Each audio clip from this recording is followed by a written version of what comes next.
right. A 5-shot. Oh, I almost got it right. Almost got it right. That was close. I'm just the whole crew. Yeah, there we go. No. I gotta put you here. There we go. And we haven't used this in a long time, so Oni's a motion graphic today. And hero is Oni. Yeah. The man, the myth, the legend. Okay. James Harden. Oh, wait. Wow. He's gonna kill you. He's never gonna come back ever again. I hear that so often. What's up, everybody? Let me fix the graphics here. We're not geeks and gamers. We're not that sophisticated. I don't know what they use, but they use a massive chat room when they get everybody in there. Yeah, that looks like a fun group, bro. You have a good, yeah. All right.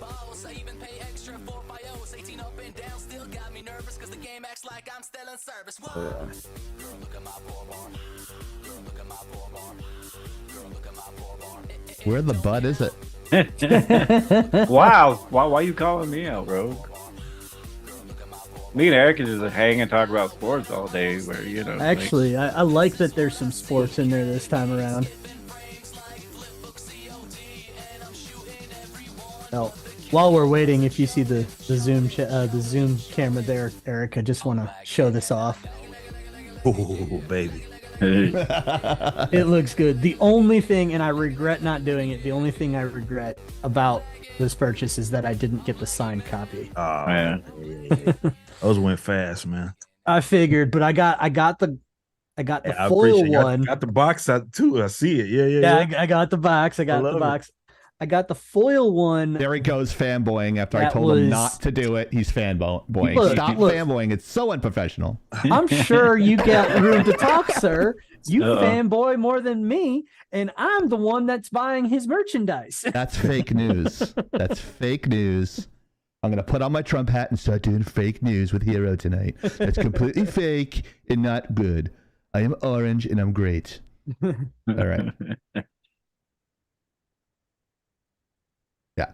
Welcome, everybody. We are Lagging Out Live, and as you can see, we have a 5 crew today. We have a very special guest. He actually came back for more punishment. Please welcome Eric July. What's up? What's up? What's up? Appreciate y'all having me back, man. This was fun. We had a blast last time. It was awesome. Yeah, I'm glad you did. Faye must hate my guts because I was like texting her all day today. I was like, I'm like, oh, I forgot to give him the link. And then like, Hero's like, did you give him the link yet to the Zoom? I'm like, oh, shit, you're right. So, yeah, I had a little bit of a chemical imbalance. So now I'm taking CoQ10 and now I'm all fired up at the gym going crazy. So it helps. It doesn't help my ADHD and focus, but yeah. On the bottom left-hand corner, you have the only host that runs at 60 frames a second. Please welcome Soda Pop. Welcome, guys. Welcome, Mr. July again. Top right-hand corner, we have our resident conscience. She doesn't like to say that she's our conscience, but she is.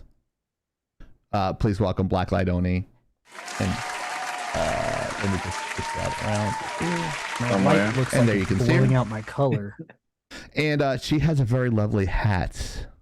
That's awesome. It's the Bah Humbug hats. Because that's how Oni is. And of course, I'm Chieftain. I'm wearing the Yankee hat, and we didn't get our picture like we were supposed to. Very frustrated that congratulations on your Texas Rangers winning the World Series and beating the shit out of the Houston Astros, which Soda Pop is a big fan of. And we're really glad that you guys won and not that other Texas team that we don't want to recognize because they're a bunch of fucking cheaters. Oh no, you didn't. Yes! You didn't. Off the merch and put Yes. No. Yes.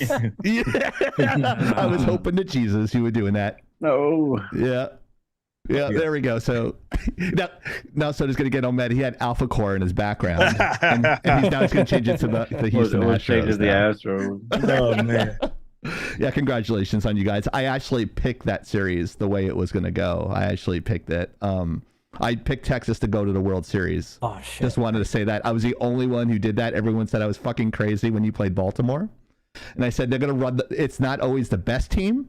It's the hottest team that wins in the playoffs. They got hot. They got hot. That's for sure. Yeah. It works. Yeah, That so works. I mean that's the hottest team, but now we got to look out for the Dodgers, Eric. So. Oh yeah, they're gonna be a problem. Big problem. But the other guys don't talk sports ball, but No, they don't. Soda and I do it a lot. My brother's actually an umpire, so. Nice. So yeah, so he's wrong all the time. Needless to say, he's no Angel Martinez, but I mean, Oh my God, nobody is. it's awesome. But yeah, thank you for joining us. What happened? What are you laughing at? I'm laughing at Odie. Least What? now he does it. Oh, Feliz Navidad. oh, He's festive today. oh, yeah, she's very festive today. Well, she's smiling a lot. Not really, but Kind of. that's what AI is for. I'll do that in AI. We'll fix it in post. What's up, Taryn Death? I'm sure I Okay. can show it later. Yeah. Wearing it, so Yeah, I have a bunch of hats that are. I have my Giant hat here because I know he's a Dallas Cowboys fan. I have my Knicks hat. Yeah.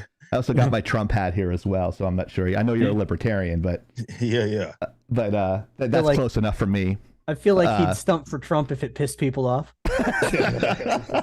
Well, that's why Eric, I got actually blacklisted in the industry for my views. So It had. so I figured I'd create my own thing like you did. So There you go. There you go. yeah, so you can't let other people bring you down, and people are not.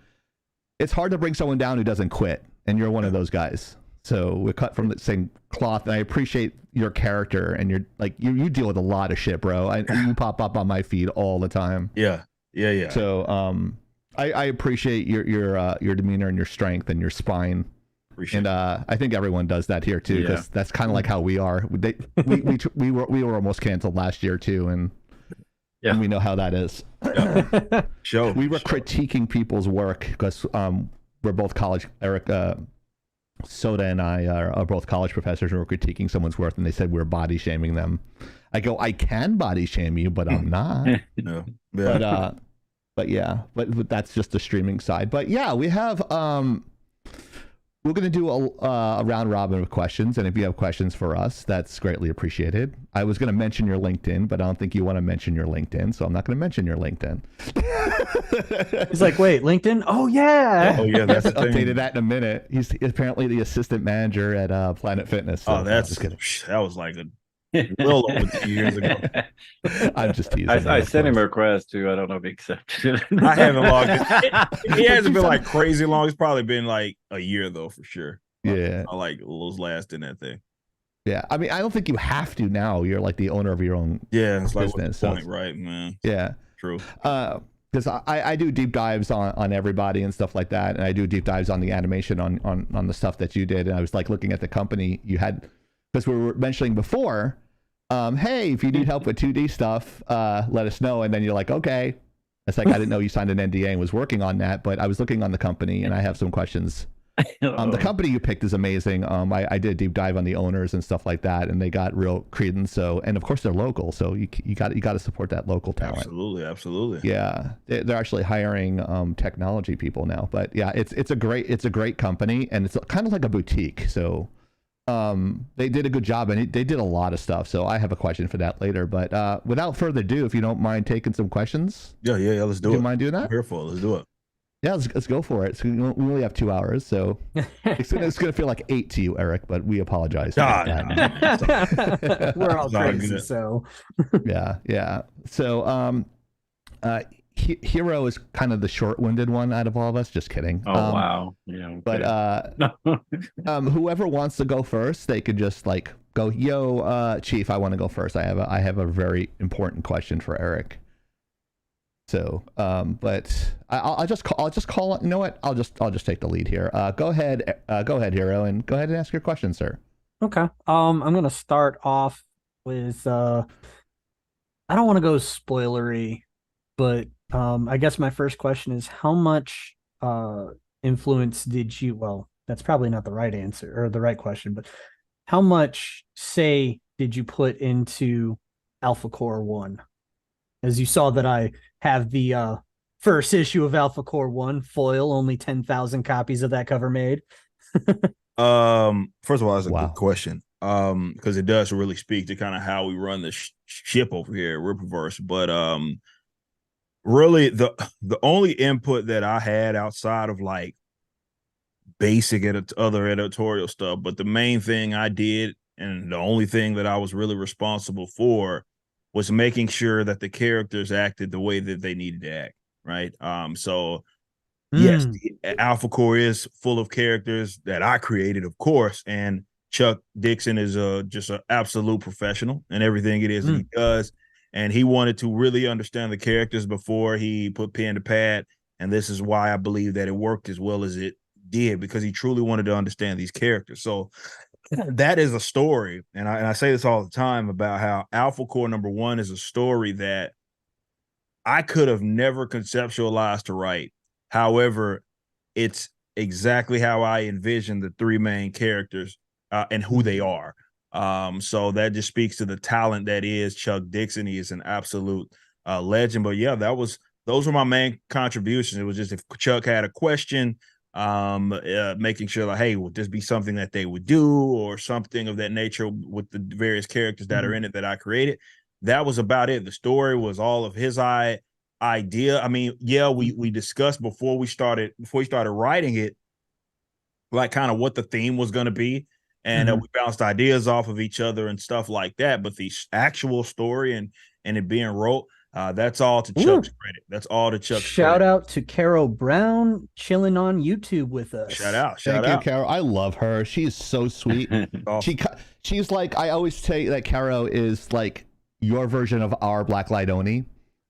She's military background and a resident badass, but also has that soft mushy side as well.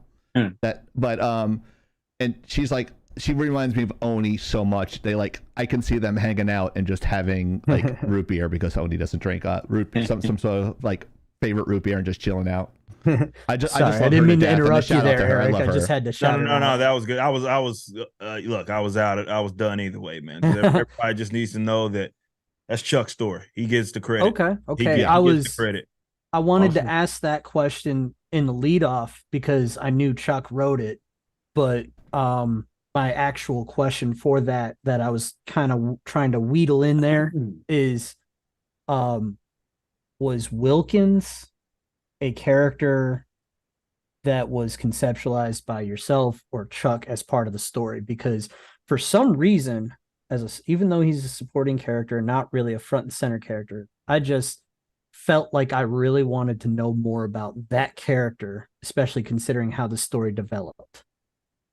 Yeah, that's all Chuck. That's all Chuck. I remember writing seeing the first pages come through, first half of the book, and that introduction of that character was it was such a phenomenal idea, because he's almost using it like a vehicle to also kind of, especially as it pertains to Ingrid Valdez and who it is that she is, and Wilkins kind of helps with that, right? Drive that story. And we've seen people, obviously we haven't got into any of the spoiler talks on our end, but it's been cool to see people mention like Wilkins and even some of the other villains as well, and those contributions.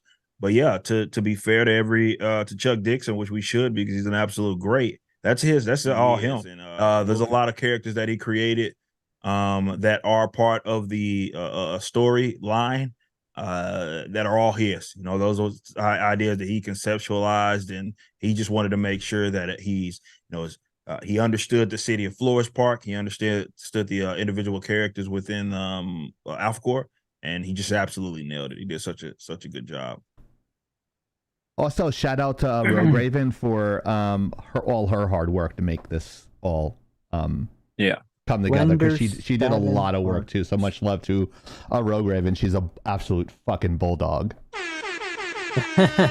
Yeah, I can't. Another shout out, by the way. Slender7 Last Marcos jumped in the chat on YouTube as well. How you doing?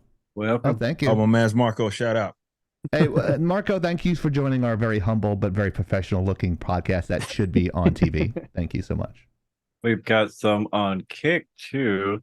Says, my name is Matthew. Huge fan of the podcast. Has helped a lot of ways of staying positive. Currently struggling through this holiday season. I'm homeless, just trying to make some money for. Oh, never mind.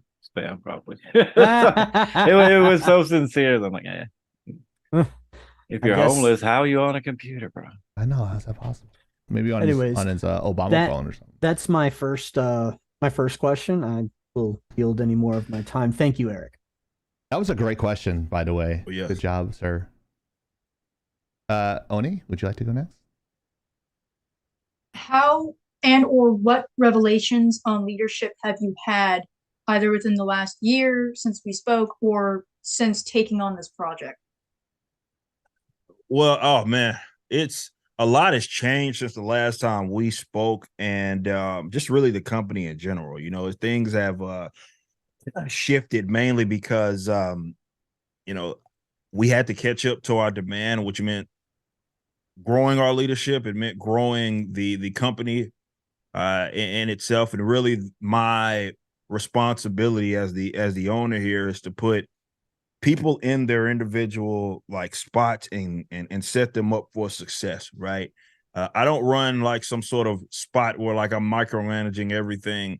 It's not how we operate here. The way that I see it, if I don't trust you to be in this position, why would I even have you in the role in the first place?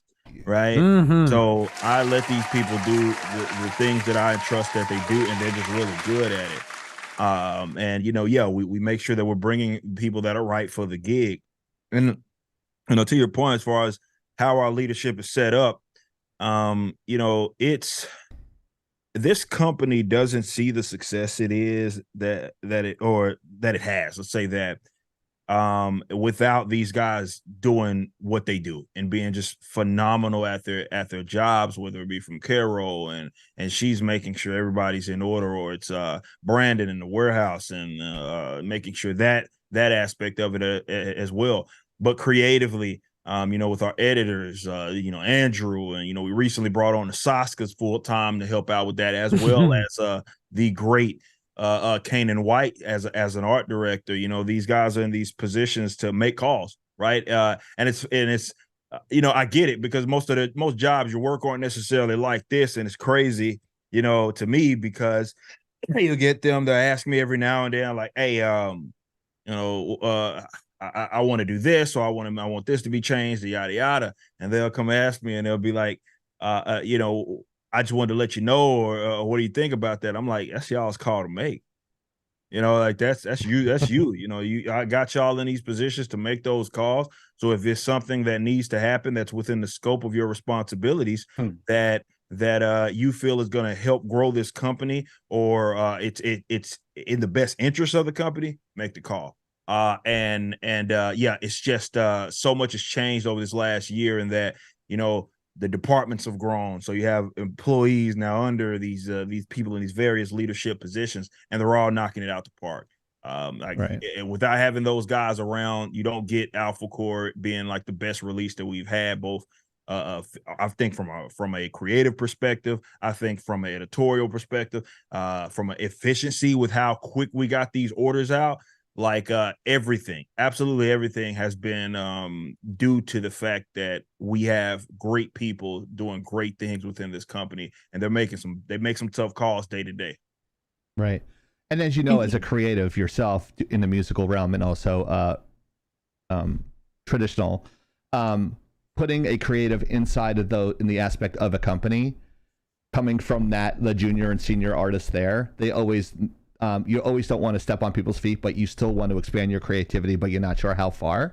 So that's why they probably just check in with you, and you know that as a creative. So they're just, it's probably coming out of respect and love. Absolutely, because it's like when you do your art, you're exposing your soul, especially when you're on stage. Or with me, it was like, oh, my shots, I'm showing other people. There's like there's people there with like Oscars and shit when I used to show my stuff, right? So that scares the crap out of you. So it's cool that you give that creative freedom that you don't normally get in the field. So I think they appreciate that as well. Most definitely, yeah, and I respect him obviously and love him for it. Yeah, it's great. We communicate very well here, man. And again, it's just the way that it's worked and it working in the last year and a half the way that it has. It's solely because of these guys own their stuff and they're just really good at what it is they do. Mm-hmm. That's great. Pharaoh says in the chat, I want to always make sure that we do lineups with Eric's vision. Or what we do lines up with. Oh, I read it. Oh, that's that's like following the spirit of the order, not necessarily the order to the T. Yeah. No, I love that. Yeah, absolutely. She Carol words that great. Like it's like, and she's my she's kind of my right hand here. And she understands that, she knows that she knows me very, very well and kind of what the expectations are. And, she's very well at making sure that everybody, we see this through. And again, they just make the product. So that's the author in her. Well, yeah, that's for sure. But they with that process, what it does is just elevates the general product in itself. Right. So even if I have an idea that gets kind of floated out there, it's like, everybody is looking to kind of make it better, right? It's enhancing that product, that project to the best of their abilities.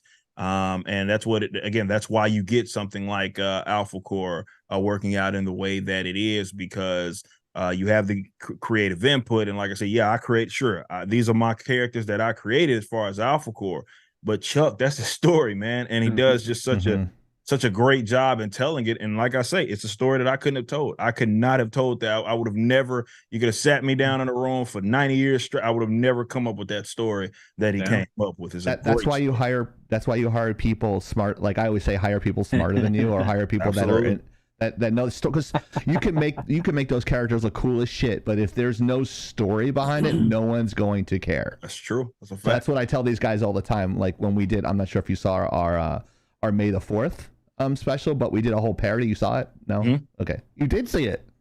Oh, cool. Yeah. Okay. Yeah. Wow. Oni wrote that almost entirely on her own. But word up. Yeah, like Oni doesn't give herself enough credit. But like again, they're like, how about this? How about this? I'm like, you got this, Oni. Oni, you word good. I don't word good. So like I had to do 75 shots in 3 days. And like I did that with like 3D software and everything like that. But she did all the writing. We did it in, like we understand the creative process here too. We had people from 2 different countries, 5 different states doing our stuff for that. And people are like, how the fuck did you do that in 3 days? I'm like, well, like wait until the last minute. These guys have the creative freedom. Like our crew is not as big as your crew. I don't even dare compare the two. But as far as being creatives are concerned, big or small, you got to give people a little bit of freedom. That's where your best stuff comes out. Like the story is the most important. Absolutely, it is. And I appreciate that you do that with your team. Like you're like, I don't know. That's why I tell them I don't know what I don't know. Only like your verbiage is a lot better than mine is. You want to write this? She's like, oh, I got that. She does the crawls. She does the scripts, the notes. She does everything behind the scenes that she never wants to take credit for. So I give her credit not because that she needs it. Is because she deserves it. And Hero fixes all my broken shit, and Soda does the dick jokes. I mean, that's the way that's the way it is. I'm just kidding. But yeah, we totally appreciate your team. You have a great team that you assembled, and it looks like the hierarchy is like building as quickly as you do it, and you're doing it the right way. And they always say, like in politics, you either sleep well or eat well, but I think that pertains to business. I'm going to interrupt for a moment here, Chief. The wife wants to say hi to Eric. No. She's not allowed. No, absolutely not. No. Hello, fanboy. Eric. Hey, Hi. what's up? How you doing? Sorry, I'm awkward. No, you're good. You're good.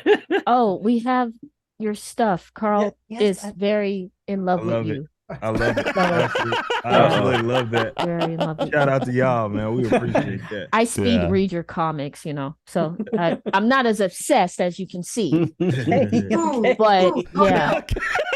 Shout out. Yeah, we talk creativity. Nice talking to you. Absolutely. Appreciate you. Creativity respects creativity, Eric. Definitely. You're a very That's humble awesome. guy too. You are definitely, like as you said in your latest video, a man of God. I try. But yeah, you're very humble and very, very down to earth, and we appreciate you for that. Thank Yeah. you. Yeah. I'm Catholic. Don't hold that against me. You're good. You're good. That's why I have the. I'm not sure if anyone. Like, you can see the infant right there. Yeah. Yeah, I got that when I was little, so that's always in my background because everything tells a story. Absolutely. So, like, have of course, Ant-Man with a Christmas hat. I don't know what that fuck that says, but let's go to Soda. I'm sure he's got a very riveting question. For Oh you. my gosh! Here Sorry. it comes. Sorry, mine aren't as serious. I assumed by the time you got through everybody else, they were going to be like, asking you those serious questions. So I wrote a few just kind of fun ones because I know you like to come here and chill. So, of course, first one has to be out the Rangers because I was like, is he a Rangers fan? He's got to be. That you lived in Dallas your whole life. Of course, you're a fucking Rangers fan, right? So, my I first helped him with the question, research there. pretty simple, not as so crazy as the other guys. But how do you feel about the Rangers winning the World Series? And did you thank the Astros for letting them win? Oh my God. Nah, man, it was a long time coming. I mean, you know, if people remember the early 2010s, kind of back to back, with the Rangers and thank you for A-Rod, by the way, man.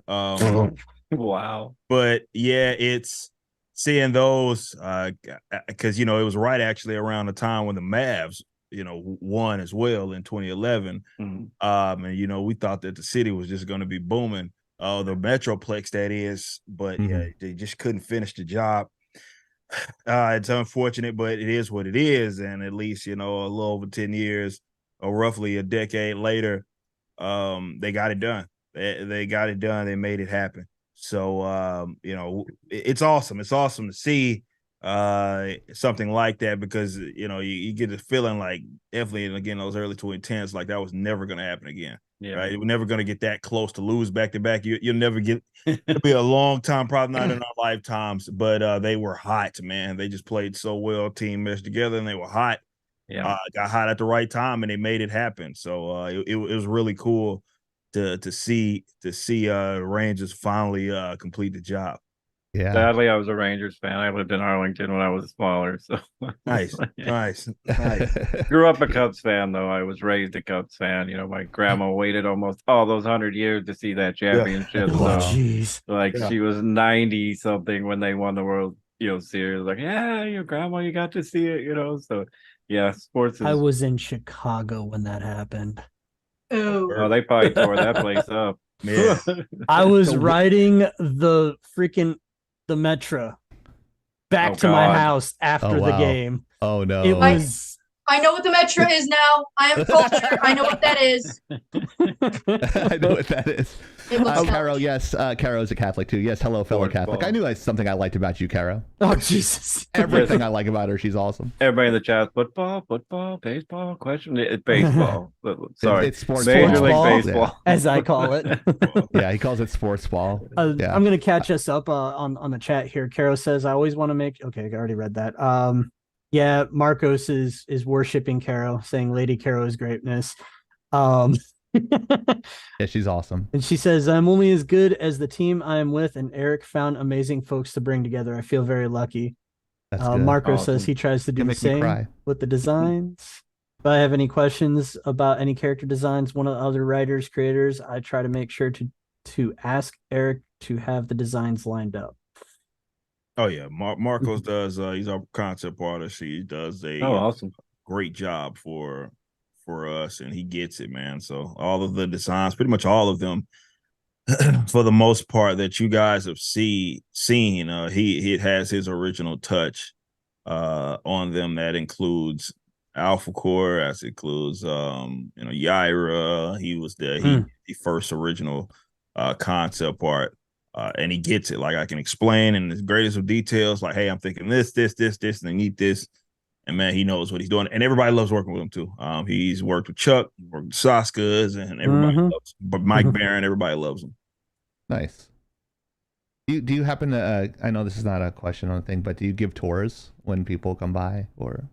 Like I mean, some of the people that have made it to like our warehouse, yeah, yeah, for sure. Like we had Chuck there, and we got to obviously see the place as he's signing all these books and Cool. kind of how our operation how it works. Man, it was a long time coming to get that infrastructure there. Oh yeah. And workflow just to. But 7 yeah, days a we're a week. well-oiled machine, and yeah, every now and then when we get some guys that are from out of town that come by for various business stuff, yeah, we Nice. show them what we got going. That's awesome. When I was at Rooster Teeth in Austin, we always had people walking through. I'm like, I'm trying to work, and you have people over your shoulder. You're like, you feel like you're in a fishbowl at Disney. It's kind of a weird. It's a weird thing when you're working, and they're like, "Oh, what is that?" It's Maya. And what are you doing? I'm setting up the lighting for the Halo series we're working on. Like, you don't know what, like, you don't want to say too much because you signed an NDA. Yeah. But you're just like, yeah. It's kind of a weird feeling that, like, wow, like you have like this. Do I deserve to be here? Or I can't believe I'm doing this. Or you're sitting down, you're like, I can't believe I'm doing my own work. And I think every creative has done that. Like, because we all put as creatives, we did all. Oh, thank you for the super chat. Appreciate you. Yeah, Those, thanks. Awesome. wow. See, I'm actually a quintuplet. So, but yeah, there's 5 of us, Eric. Can you imagine that? All of us with ADHD and learning disabilities. That's a freaking mess right there. But I had that when I sat down when I worked on my first AAA title. I was like, I can't believe I'm here. I'm like almost in tears, like shaking. Like when you get to do something that you love and you work so hard for and thrive for, it's a really good feeling. And to share it with other people and being positive. And I hate the fact that people are trying to bring you down because you have a difference of opinion and stuff, and they can go kick rocks, in my opinion. So, I'm getting pretty well known on TikTok, so I'm understanding what you're going through now because I'm having people trying to like find out where I work and attack me. So I'm like, bring it on, bitch. I'm like, you understand I'm from Long Island, New York, and my dad was a New York City cop, right? I don't play that shit. Yeah. Exactly. So I appreciate the fight, and I appreciate the creativity and all that stuff. So that's awesome. But I guess appreciate that. And of course, I come from an animation background, so I'm going to ask you animation stuff. So cool. Yeah. So I hope that's okay. Yeah. I think it's your turn to ask a question, anyways. It is. I'm setting myself up for the question, but thank you. Setting yourself up for failure? I was like, yes, look at me. No. Well, when can we expect a fully animated episode series of ISOM, and when do you think you'll be releasing it? And can we have an early copy to review it? Yeah, for sure. I consider once we cross that bridge. But no, we have we got a lot of cool things that are being planned for Ripperverse Studios. It is something that I want to take very seriously. Of course. And that's the hardest part. People don't realize it. Yeah, it's from the cost and everything associated with it. And now that we kind of dabbed in it right with the first with ISOM 2's trailer, working with Brett. Shout out to those guys. Amazing. And now we kind of have this more internalized animation team per se, with what we got with like Alpha Core's trailer. And it's like we're trying to keep building on that. And yeah, that's what we want to work towards. More longer formatted stuff. The business stuff. Shout out Marcos with that subscription. But thank you for the sub. But the animation stuff, like I'm more intrigued by the business element of it because we got to figure out what creative ways or what is going to be our approach with the monetization of it all, right? Yeah. So we're working towards that. And we have some ideas that we're floating around. And it's something that I want to take very serious. I would love for that aspect of our company to be a really another profitable wing for us, because there is a demand. A lot of people want it. They have made it abundantly clear that they really, really want these animations. Yeah, I'd love to see that. Yeah. In that vein, I'm sure you've heard that that it's a very, very expensive venture, and it doesn't I can't talk today. It doesn't exactly subsidize itself. Oh, there, no. I said it. No, and that's the part that we got to get creative with, because and a lot of people don't know that, with even stuff like with anime, right? It's a loss leader for a lot of these companies. They use it as a way to put eyes on the other things that are more profitable. However, just like the comics, right, that we did, I believe that there's ways to make this stuff very profitable. And that's like, the cool thing about being independent is that we're not following any rules here, right? It's more what makes sense for us. I don't care what the industry's doing and how they do it. And maybe it doesn't get them a return, but we can find some sort of way. And that's what my team is doing right now, especially myself and Alex. And, looking at it like, okay, if we do this thing, how do we get a return on it? And I do believe that we're going to find something and we're going to make it work to where we can regularly put out some sort of longer formatted like animation. And I would love to do that. I think that would really take everything to the next level.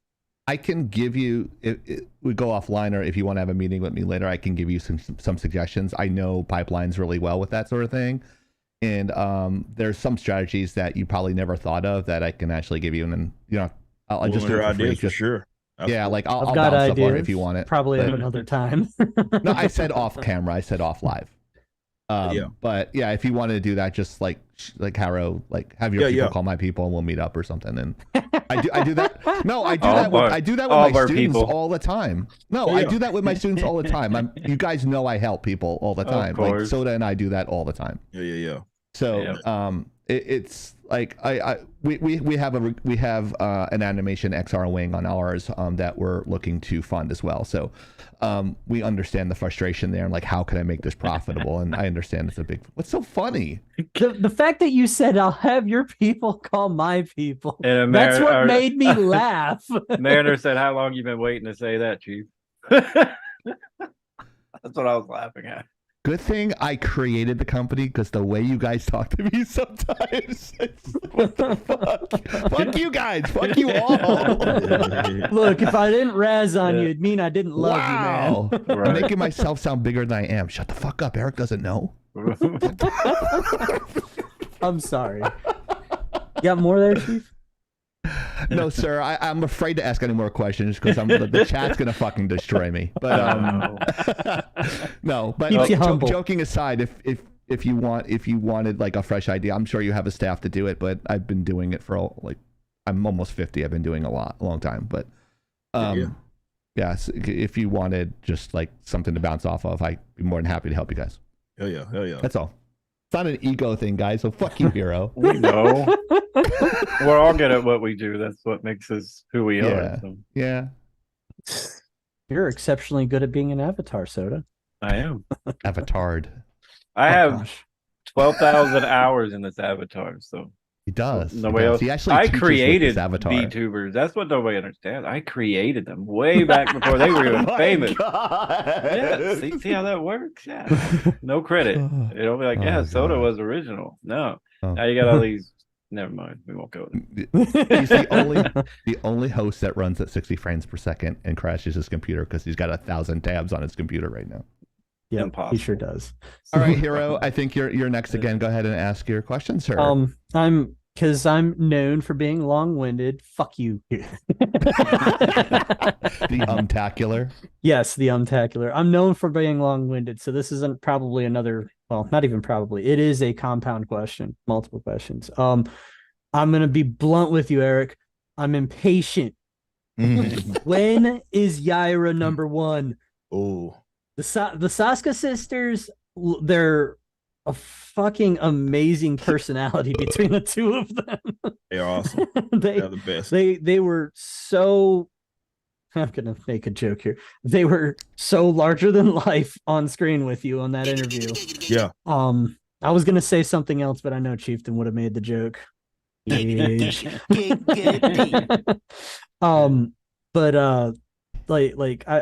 really am curious. Especially because when I was reading about it and the character herself, I can already tell just by her one appearance. And having not gotten the card, so I didn't get the backstory that you teased on there. I didn't jump on it early enough. But Yaira just seems like more of an anti-hero than a villain. She was definitely villainized in the story there. That's true. She definitely had a reputation to get the hell out of town. Mm-hmm. So it just felt like a false lead, so to speak. So that being said, I'm interested Slender. in what she has to offer, and then I'm gonna follow up with Blood Ruth. Spill it, buddy. That's good. No, well, so with Yaira, first of Blood all, Ruth. yeah, your assessment, she's and this is why the Saskas are writing her, is because she's not as cool. She's not as like traditional, let's say, in her approach. There's a lot of conflict there. There's a lot of some sort of complex relationships there. Definitely in the relationship to the city and Alpha Core, or rather Brian. So we have we right now, well, to answer your first question, we are doing some touch-ups with the story. We have guaranteed that it will be released this winter. And I would love to, the goal is to go into the next month to send this thing in a print. So, which would mean that very, very soon after, we would be launching the campaign. And I know that's highly anticipated, right? With that campaign and how this is going to be, what it's going to look like, and some of the items that are going to be associated with this. Is one of our most hyped characters. People are very, very intrigued by her. So they're going to get some more Yaira. I'm excited for that. Cool. But I would say, we know that the Alpha Core campaign ends in January. So on January 20th, it technically ends. And I would hope maybe going into February, I can't say with guarantee that it will be launching in February, but, I will push like hell to make it happen. As far as Blood Ruth, I get it. There's a lot of people that are intrigued by that character. And she was a fun character to create. I can't confirm anything. You are going to see her again for sure. The response has been awesome. Everybody loves her. So we are taking the steps to make Blood Ruth a thing. What that looks like in the future, I can't say quite yet, NDA, but it's some cool things that we got coming around. That's the fun thing about all this is these various characters and that we've created that people are intrigued by. And we go with the audience goals. So, that's how Gooding got his own book with Mike Barron coming up after the Yaira book.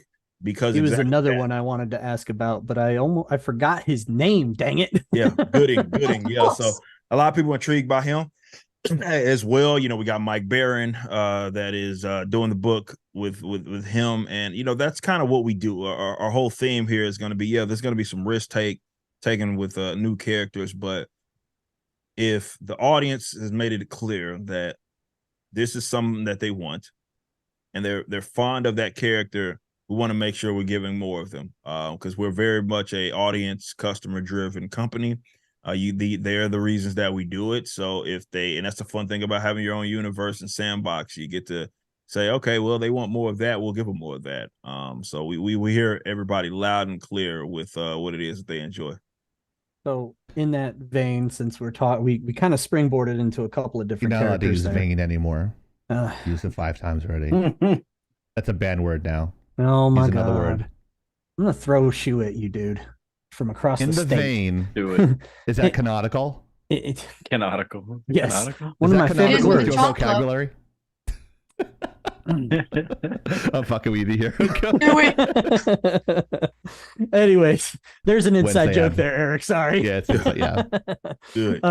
But in that same stream of consciousness, would it be correct that to say that Gooding is sort of a I want to go with the word technomancer?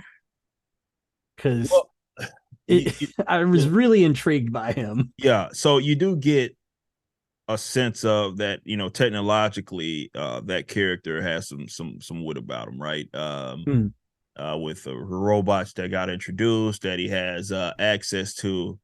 And it's and I can't wait for people to read. It really gives context to this character. I can't wait for people to read a Gooding book by the Polymath by Mike Barron when it comes out, because it gives a little more insight to who it is that he is. And you know, what people understand and what people have got to see with Isom too is that, you know, he's not just a guy for tech's sakes, right? It's, Right. you know, he has these services that he offers people that are on the outskirts of the city, right? And you know, he offers, I mean, he does everything, right? You see he's doing criminal investigations, he's doing fire, that's how the whole firefighting, that's how he, you know, linked up with Isom in the book.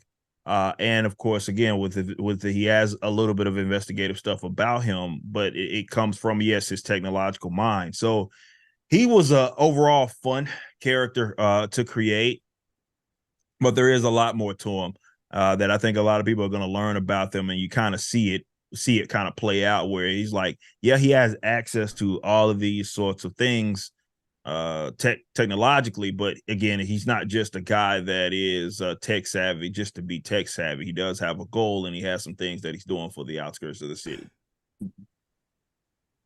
How you doing, Winry? One of our students in the chat. Hello.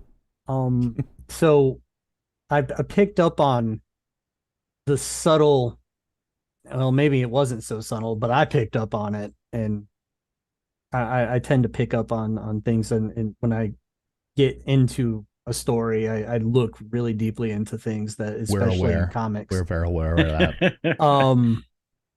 But Bloodroot's powers, like, I think that's probably what made her such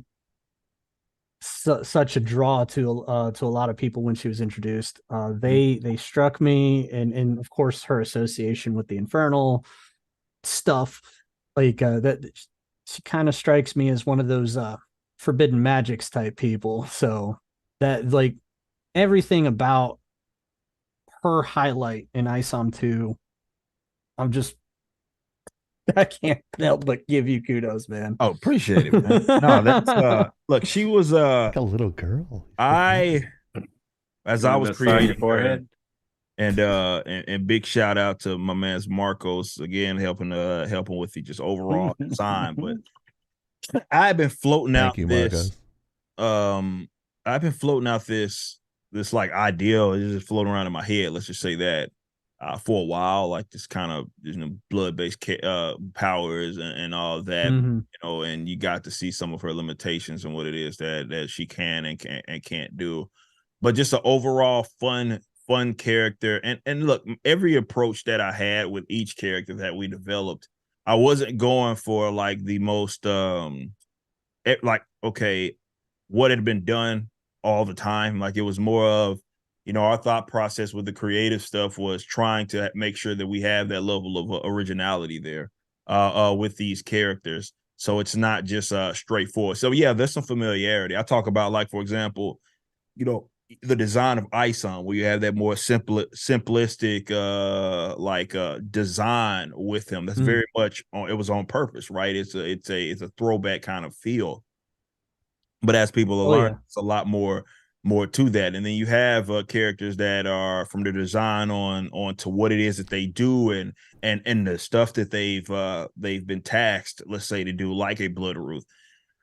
It's a little unorthodox, and it's just fun. It's just a fun.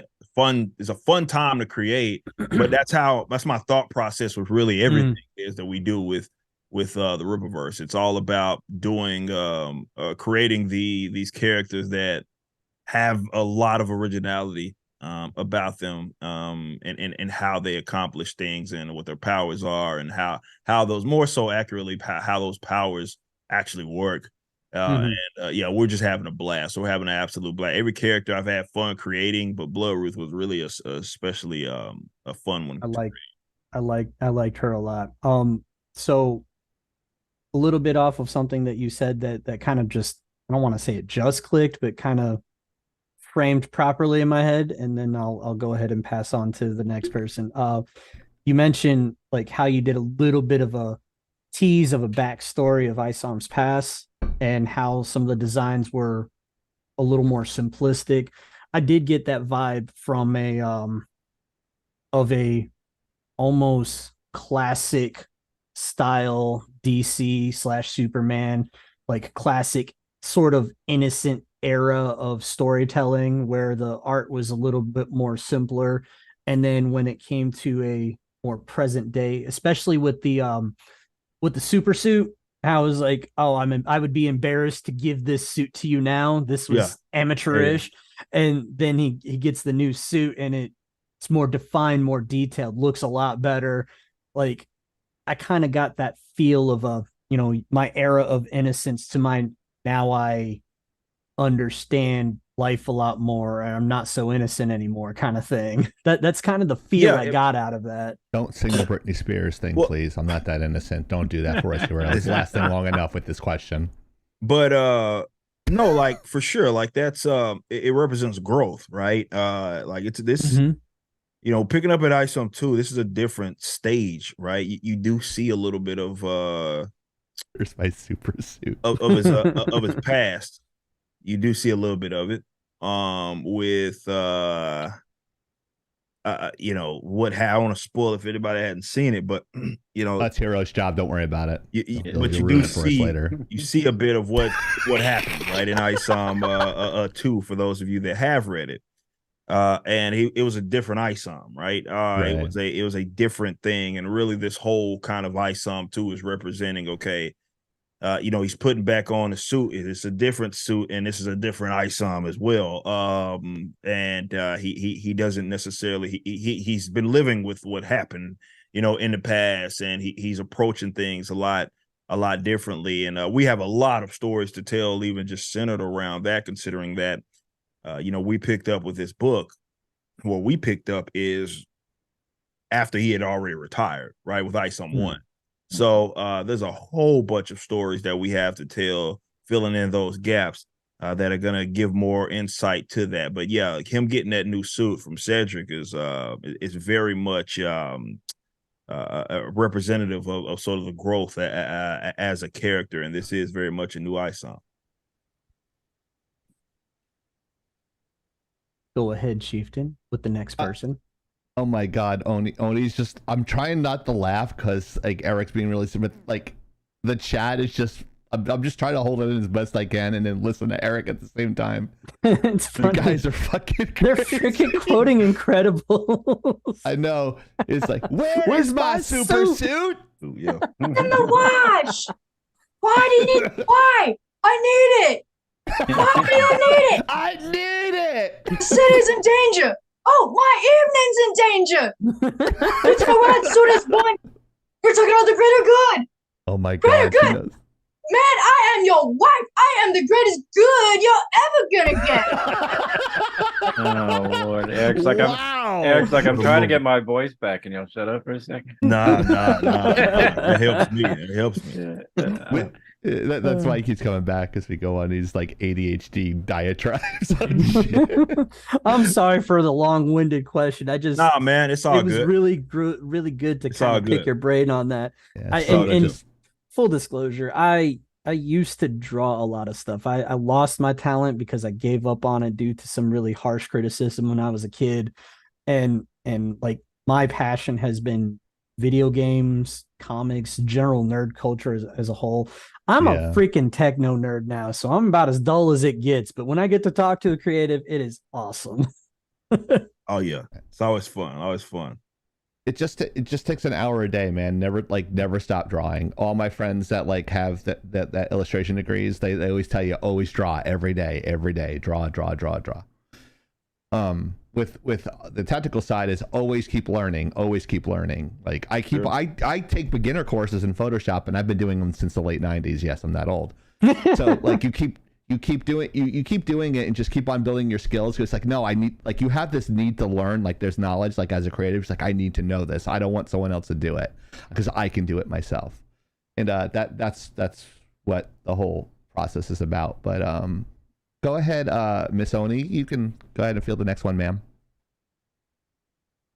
Have there been any goals that have changed since either starting your comics or this whole journey, or maybe just this year? Like I understand everyone's got goals. That's how you set benchmarks and make sure you've got things going in a direction.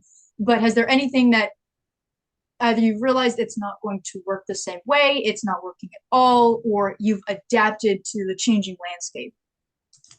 Well, yeah, I mean a lot of that is with the business. I mean, in itself. I mean, we went from okay, I thought we would be successful and we'd be all right to being a multi-million-dollar company. So that changed everything, to be completely honest. So, you know, I I spent the first year as an example just getting to work like, okay, I gotta finish Ice Ump too, but I also gotta grow this company. I gotta get new people aboard. I gotta do all this other stuff. So really, we've learned so much about just the business in itself through our kind of accelerated growth. And now we kind of feel like we got our footing under us, but we still have a lot of work to do for sure. So a lot of the pivot had to do with business, right? It's like, okay, the iron's hot. I got to speed up things and we have to get books going. So right now we have 5, 6, 7, 8, I forget how many. We got so many books that are in that are being like produced right now. They're in production in terms of the artwork. So, and we got a bunch of submitted scripts and ideas as well. So it's just a lot of just general stuff that we have going on. That is,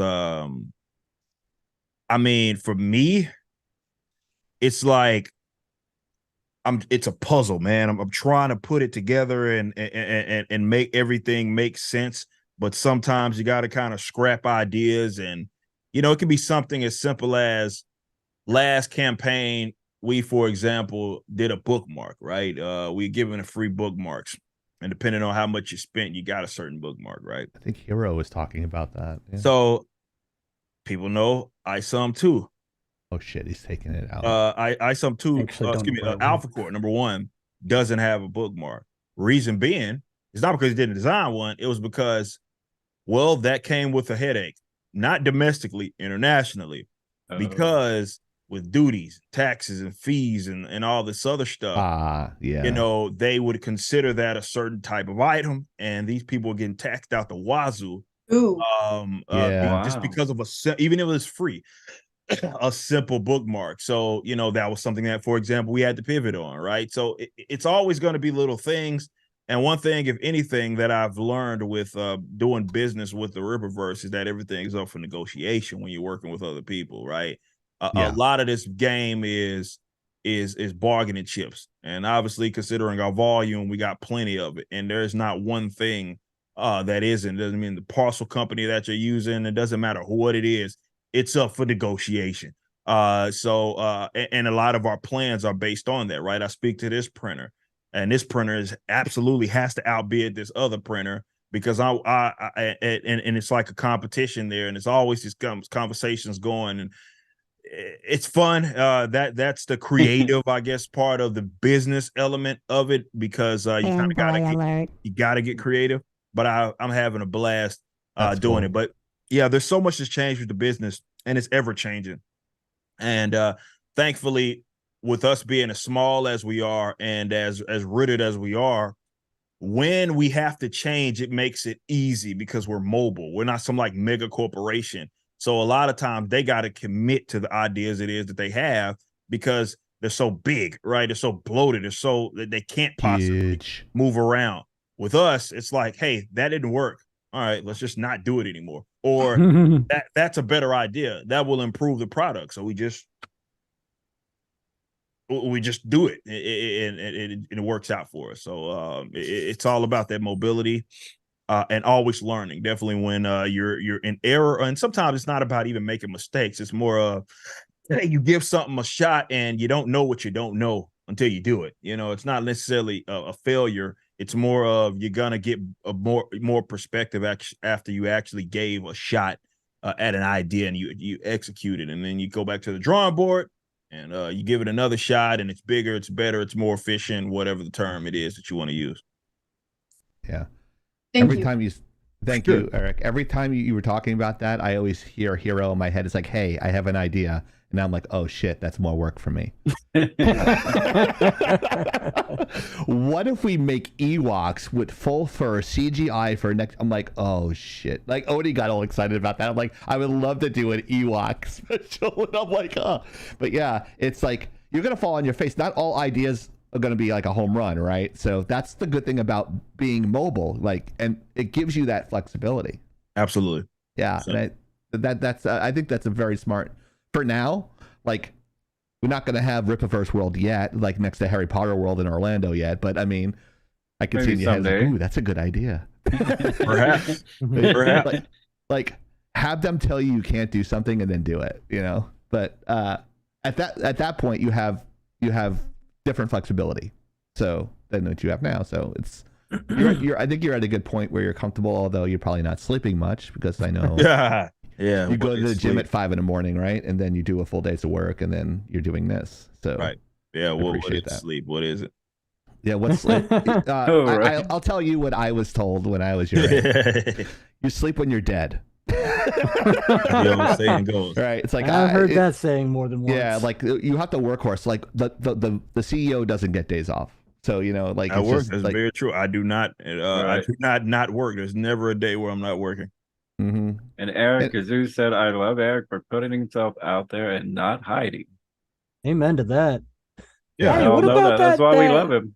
That little backyard discussion you had there with with Good Shepherd, man. Good shout out for that. That's awesome. Yeah, it was it was an awesome conclusion to this whole ordeal with the company. And I get it. There's a lot of I keep repeating this because it's true, and Reverend echoed this sentiment.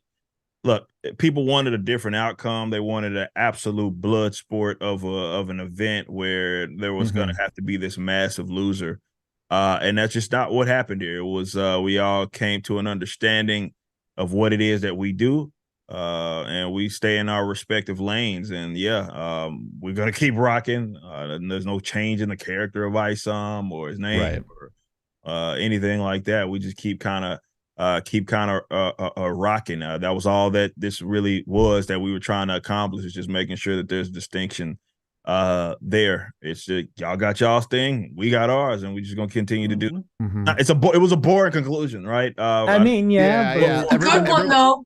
Boring is good sometimes. Bingo. And that was the point that I was that I'd been making to everybody else. It's like, yeah, I know people want it. It was a little anticlimactic for other people, but for us, obviously, and all the parties involved, this was the best case scenario because there's no losers here. And boring is good. Boring. I do have a question that I didn't get into, but what about the cartoon characters that set you guys up with Good Shepherd? What did anything come out of that?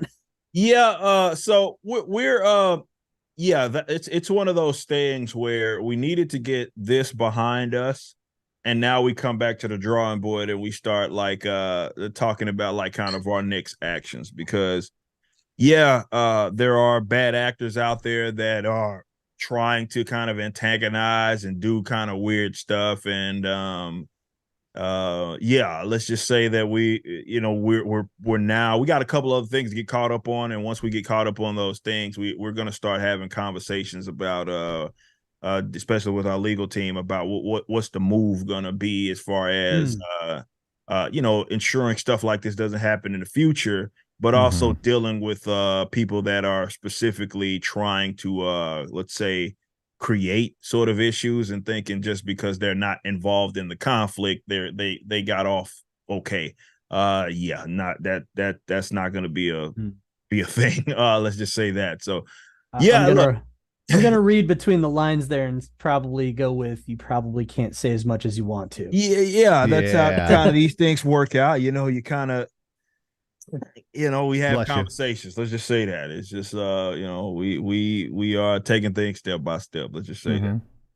And Tyrandeth, how Tyrandeth said sometimes boring is needed. And who knows more about boring than Terran Death. Have you seen these streams? Oh my God, you're gonna go there? Damn. And speaking of Terran Death, check him out next year because he'll be streaming. Hey, he fucked with me for 2 hours last Friday. I want 1 burn on that guy. Yeah, Careful. He has some bark behind his bite. Uh-oh. Here we go with the dad jokes. I love it. Because he's a VTuber, he's a wolf, so he's got a bark behind his bite. That's oh, and he's got a black belt in pun mastery. So Right. So she's good like that. But yes, thank you, Hero, for like skipping the line and asking another question. We appreciate That that. was completely not even on the list. I know, I'm fucking with you. Yeah, right. If I'm not messing with Hero and Terran Death, then like why am I here? But Anyways, just because I want to cut off Chieftain, go ahead, Soda. Wow. Okay. Well, this next one again, Eric, you know me. I'm kind of the one with the funny question. This one's not really funny, but somebody's going to kill me for asking or showing, maybe is the word. Oni's sister is very, very creative. God. So I was sitting around, I don't know, it was after we met the first time, I think it was, like, turn me into a superhero. She actually turned me into a superhero, made a little comic book, and I want to know if I can make a cameo in one of your books. Yeah. Hold on, I got it here. We need the slide. There you go. Can you full screen that slide, Chieftain? No, I'm not on a 5-shot. Oh. Okay. I have 30 buttons for my 5-shot show. But yeah, I think Eric can see it okay there. I can be a villain, a good guy, whatever you want me to be. Whatever. You know, I've got my own crew already. You see that there? Okay, I respect it. Maybe we I don't know. Oh my. Just have a bunch of people. We start cameos, and maybe we kill them off. Start killing them off. That'd be great. Oh, Please kill yeah. him off. Yes. The Death cells. We all know this. Death I cells. already have the design. I have a design for the coffin. See what you gotta do, Eric, is you gotta take one from the big 2, kill him off, and then reboot him as an issue 1. Yeah, No, there you fuck go. that. No. Stays dead. That's the special. That's what literally everybody's doing.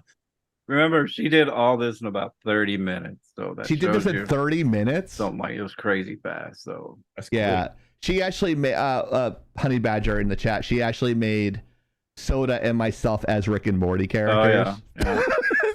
And you knew it was fiction because in the background they had a YouTube button on it, and we're nowhere near a YouTube button, so you know it was fiction. But She's a, you know, like, as you know, like artists, you know, sometimes they take their long time, but it took me years to get to that speed, and she does it now. So I don't know how the hell she does it, but of course we're joking and making you feel extremely uncomfortable with this situation. But Soda thought it was funny because he's the king of cringe. So I had to, and I had to do it to her too because she's gonna kill me later. So you know, it's a win-win for me. So. It's like Oni said, death it's so sells. good. Soda, why is your character thin? Is that, and I don't understand. Like, you got Because like I'm this... muscled. Well, you're ripped. Okay, you're ripped. Okay, yeah. so it is fiction. I got it. Okay. Yeah. I used to be there when I was in my, baseball days. I was, Yeah. But she does a lot of anime style, if you can't tell. So it's so well done. I'm still learning the anime style, honestly, Eric. I grew up with normal stuff, and it's like, watch anime, and I'm like, why do they do this? Why do they do that? I'm just like, I'm lost. He's on like what are you watching now as a sequence? He's watching One Piece. I think there's like 1,000 episodes in the first season. That's right. And I'm like, why do they over cry when they get angry? Their fangs come out. I'm like, what the fuck is going on? It's not what. It's the 12 principles of animation on crack. Well, Eric, though, I mean, he probably grew up with what we did with the, Teenage Mutant Ninja Turtles and everything, Transformers. You don't see that stuff. Maybe Speed Racer, the only one I can think of from a childhood that was anywhere close to the anime. Well, that's because Speed Racer was anime, but it was one of not the, but one of the first anime to cross the sea. Yazoo said, we need Eric's reply, question mark. Oh, sorry. Yeah, we should do that. Whatever. No, He wanted your answer if you were gonna make me a cameo. Oh, make you a cameo and kill you off? Yeah, maybe So I ridiculous. consider it. I consider it. If I get to kill them off. Oh yeah. Have your people call our people. Yeah, that's what it'll do. Have my people call your people. I gotta put some fun ones in there for you. You know, you answer serious all the time. All your interviews are usually serious. We gotta have some fun with you, man. Yeah. So now mine's gonna be less funny. I'm supposed to follow that shit. Fuck that. Follow that. He rage quit. He's gonna throw his hat down and I'm walk rage out. quit. Yeah, I just downloaded COD again, and I will be getting Mario Kart. So Mario Kart. Oh my God, Mario. Mario. I'm from New York, dude. It's Mario, not Mario. So he's Italian. That's what the Americans say. They say Americans. They go to Mario. No, it's Mario. Oh, it's actually from the Japanese translation. So. Yep. But yeah, I have to do that because my nephews love Smash Brothers. So we'll get to your questions hopefully. Yeah, we'll get to. I asked for the chat to start. Ask Kazoo's question and I'll do mine. Okay. We could go ahead and do that. You want to read that, Soda? For the audience? Yeah. Eric, how much of drag is cancel culture? And how much of a drag is cancel culture? Oh wow, I read that wrong. Sorry. And what do you do to keep positive? And did you expect it? Also, what point did you say I need a legal team? Oh, that's a good question. What point? Gee, that's great. Well, to the latter, I had a legal team from when I first. I actually had a legal team before I even conceptualized the Rippaverse. But obviously, we have an entire team now. Right? Yeah. Nowadays. With like once we started the company, right? It became an LLC, if you will. We had legal team from the get-go. I knew that was one of the first things I did before I even started like putting pen to pad. It was more, okay, if I'm gonna do this, I'm gonna take this serious, and we got to make sure our legal team's in order. So that was one of the first things I did. But to the previous point or question, like, look, I've been in some way the public sphere, though it did look different 18 years ago, for about 18 years. So I've been like, sharpened, hardened, if you will, because of what I've dealt with in the game that I'm from, right? Definitely doing music in Texas and doing the mixtape era of selling mixtapes out of the trunk. Right. So it's like, I come from an era where really, like, I'm from the game, so a lot of people on the internet talking noise doesn't do much for me. I just figure out ways to spin it, monetize it, have fun with it, and keep positive, right? So, but ultimately, it's about keeping your eye on the prize and staying focused. So that's what allows me to. That's what makes it so easy to deal with. Because at the end of the day, definitely now, considering where I'm at, I have a company to run. I have employees to make sure that we're keeping happy. I have customers that we got to make sure that we're keeping happy, and that matters over everything else. And as long as that's being done, and the job's being done, all this other stuff doesn't matter. It's just noise, right? Ultimately, it's just noise. So. Look, I am a realist, and I tell people this. It's something that you got to be prepared for when you do cross over into a different type of success for no fault of your own. Excuse me. Yeah, I'm a little rough around the edges, so I get it. It's a little easier to target me, but it doesn't matter if you're the nicest guy or gal on the planet. Right. They'll find something.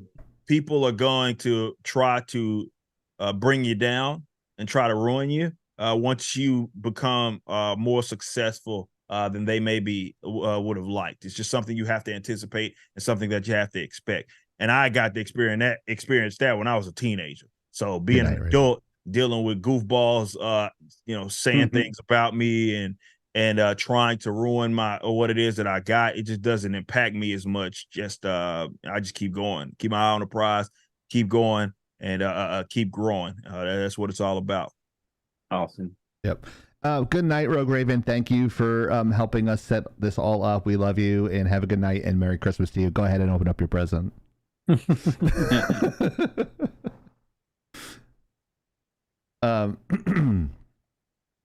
Yeah, so I figured we're going to do a duet.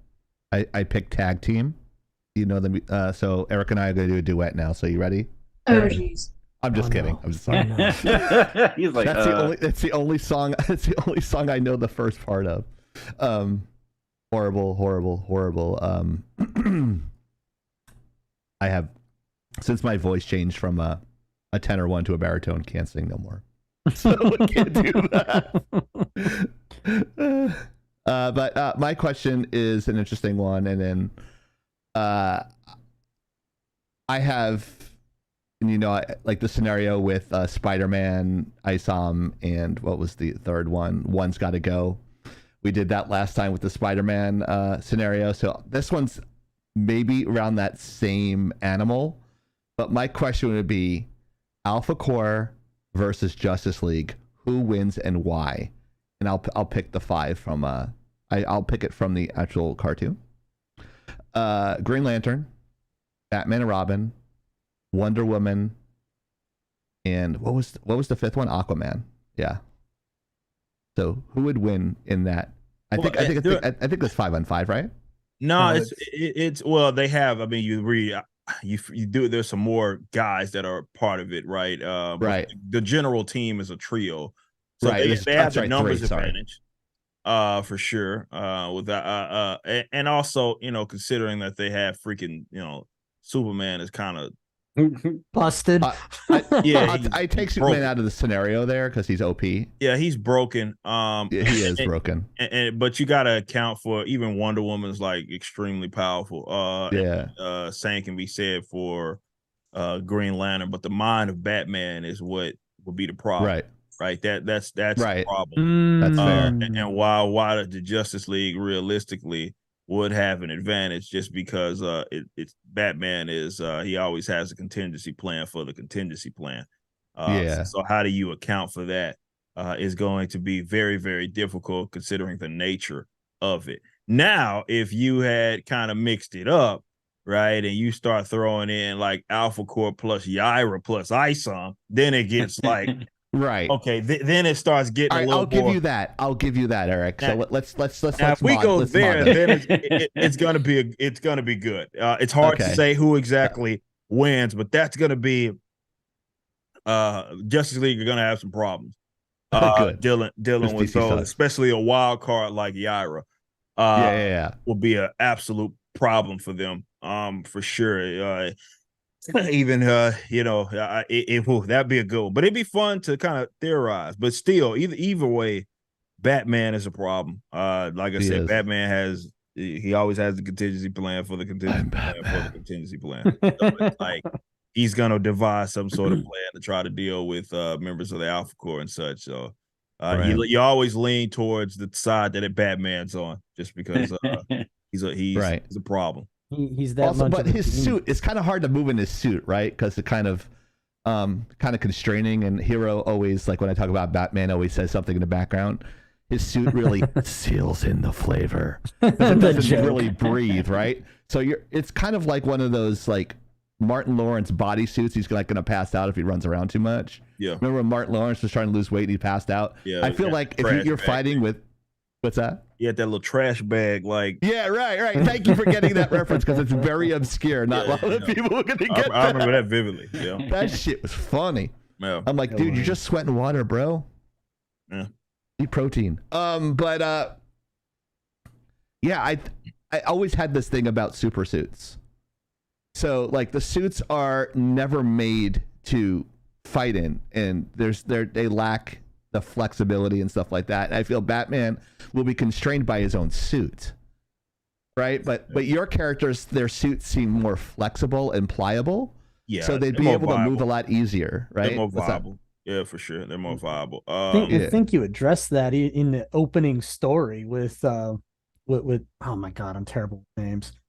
The guy that ISOM went to talk to Cedric. about the suit. Yeah, with Cedric, you like addressed it like in quaint detail. It was kind of funny. It made me think of The Incredibles.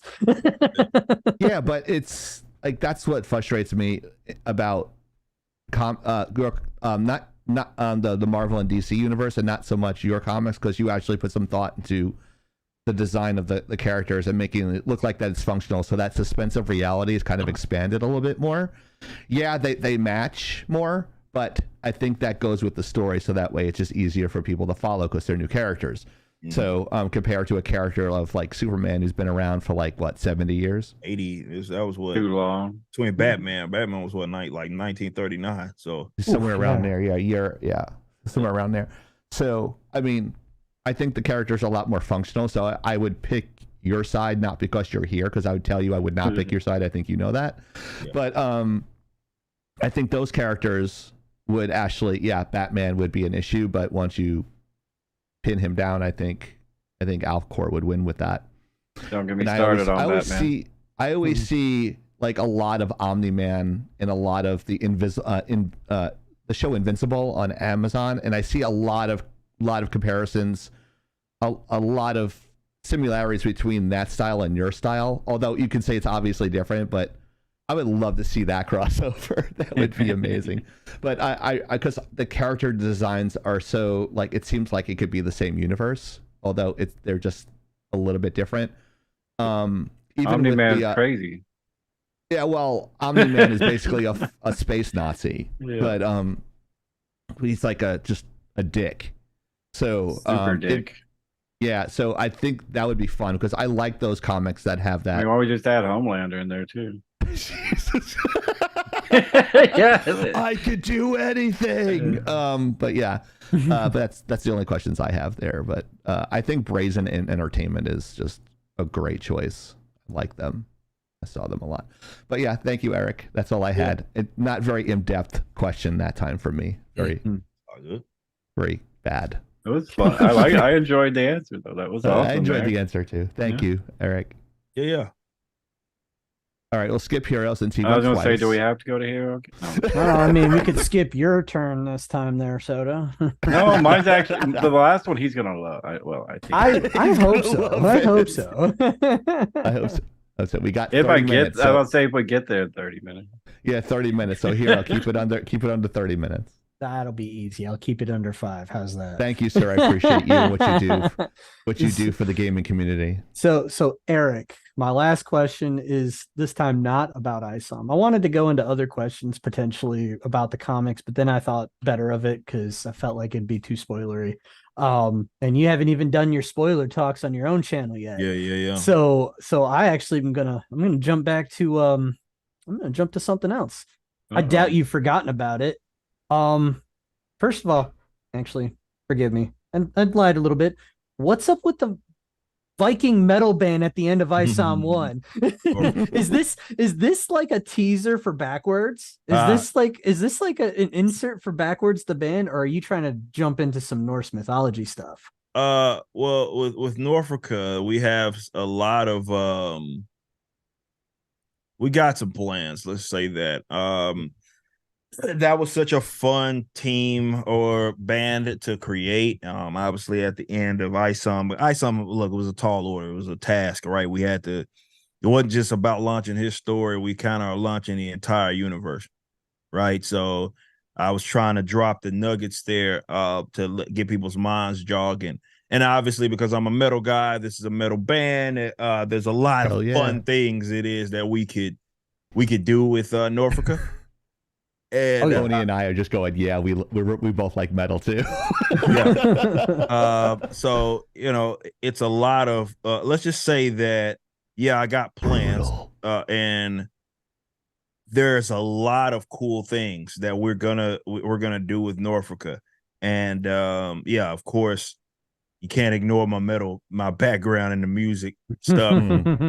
It's gonna play into some of the fun stuff it is that we're gonna probably do with Norfolka. But it is I'm not gonna give it away, but there is a lot to that to Norfolka, particularly obviously with Takari and Valadin. Like there's a lot to them. Okay, so I can't wait to be in a position to tell their stories. I'm excited because I already I don't know. I feel like you're foreshadowing a lot and yet not at all with how you added that into the end, and I love that.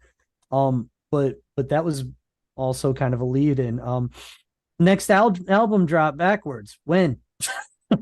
Yeah, a lot of people are waiting for that. So backwards is sitting on several. All right, so we got 2 music videos that are for sure in production, like that are being edited up right now. We're probably sitting on about 2 albums worth of music. Like we weren't just doing this entire time. We wasn't just sitting around. There's a lot going.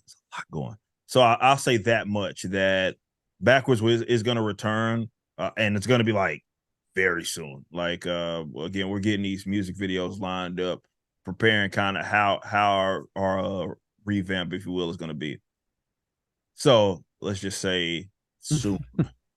Okay. Soon. Okay. Back. Very, very soon. Right around. I'll so accept March. that. Okay, we got it. So March. Okay, March 2023. We won't tell anybody. We swear. I mean, so he's going back in time if he's going to 2023, brother. Oh God, 2024. He's going back in time. It's called backwards. It's going back in time. There you go. There you go. Yeah, I guess that works. Yeah. But I'm really curious, because it was obvious that you were teasing the hell when you dropped that short where you featured in that song. God, I can't even remember who you were featured with. Bloodsucker by Corey's band, Through Arteries. Yeah. Yeah. It was obvious you were teasing some shit there, and I was like, oh, come on, man. Yeah. That was the first song that I had been on in a while, doing vocals on. And yeah, we just dropped Douglas. I shared, one of our first shows not too long ago. Saw that performing. So yeah, we're obviously we obviously got some stuff. Okay. And so soon, just expect it soon, really, really soon. February 2024. He's trying to drag it out of you, Eric. Don't take the bait. I'm pulling a Connie Chung on you. Wow. He's like, I hate this guy now. I'm never coming back. Gazoo's got a question, and Gazoo's been dropping some good questions for you, Eric. He says, Eric, I always hear of directors battling with studios over creative control. How do you, if you deal with that, how do you deal with it? And does the legal team have to get involved? I don't think so. We haven't had any issues like that creatively where legal had to get involved. We try to make sure, especially contractually, that all our bases are clear, everything's concise, the terms are understood by every single creative that works with us. But our creatives have a lot of freedom, in the sense that obviously it's early on in the universe, but also, again, I trust them, right? So I'm not just freaking Chuck Dixon, it's Mike Barron, it's the Saskas. They know what they're doing. They are professionals. They actually care about this stuff. Thanks for that. Another subscriber on YouTube. Thank you, Avery Parker. Hey, thanks, Avery. Shout out Avery Parker. Shout out. Yeah, thank you for liking our little show with Eric here. But yeah, so it's understood, and I let these guys fly. And it's easy to do that when you're not just working with creatives who just feel like everything needs to be like just a free for all. It's more of the way that I look at creativity. There are confines. Creativity to me isn't like just I get to do whatever I want. It's more of you get to do, there are rules in place, and you are able to come up with something that is fresh, that is new, and you're not like held down by like the sort of superficial stuff, but you still got to operate in confines, right? It isn't creative to sit up here and just say, hey, I'm gonna self-insert and write myself in this character that's been around for 50 years. It's not creative. It's not creative. Thank you, Avery, for the sub. It sucks, right? So for us, we set the rules, they understand them, and it's easy to do that when before I sign these people on, the understanding is there, right? And again, I trust them. So I say, hey, this is what we're working with. This is go fly.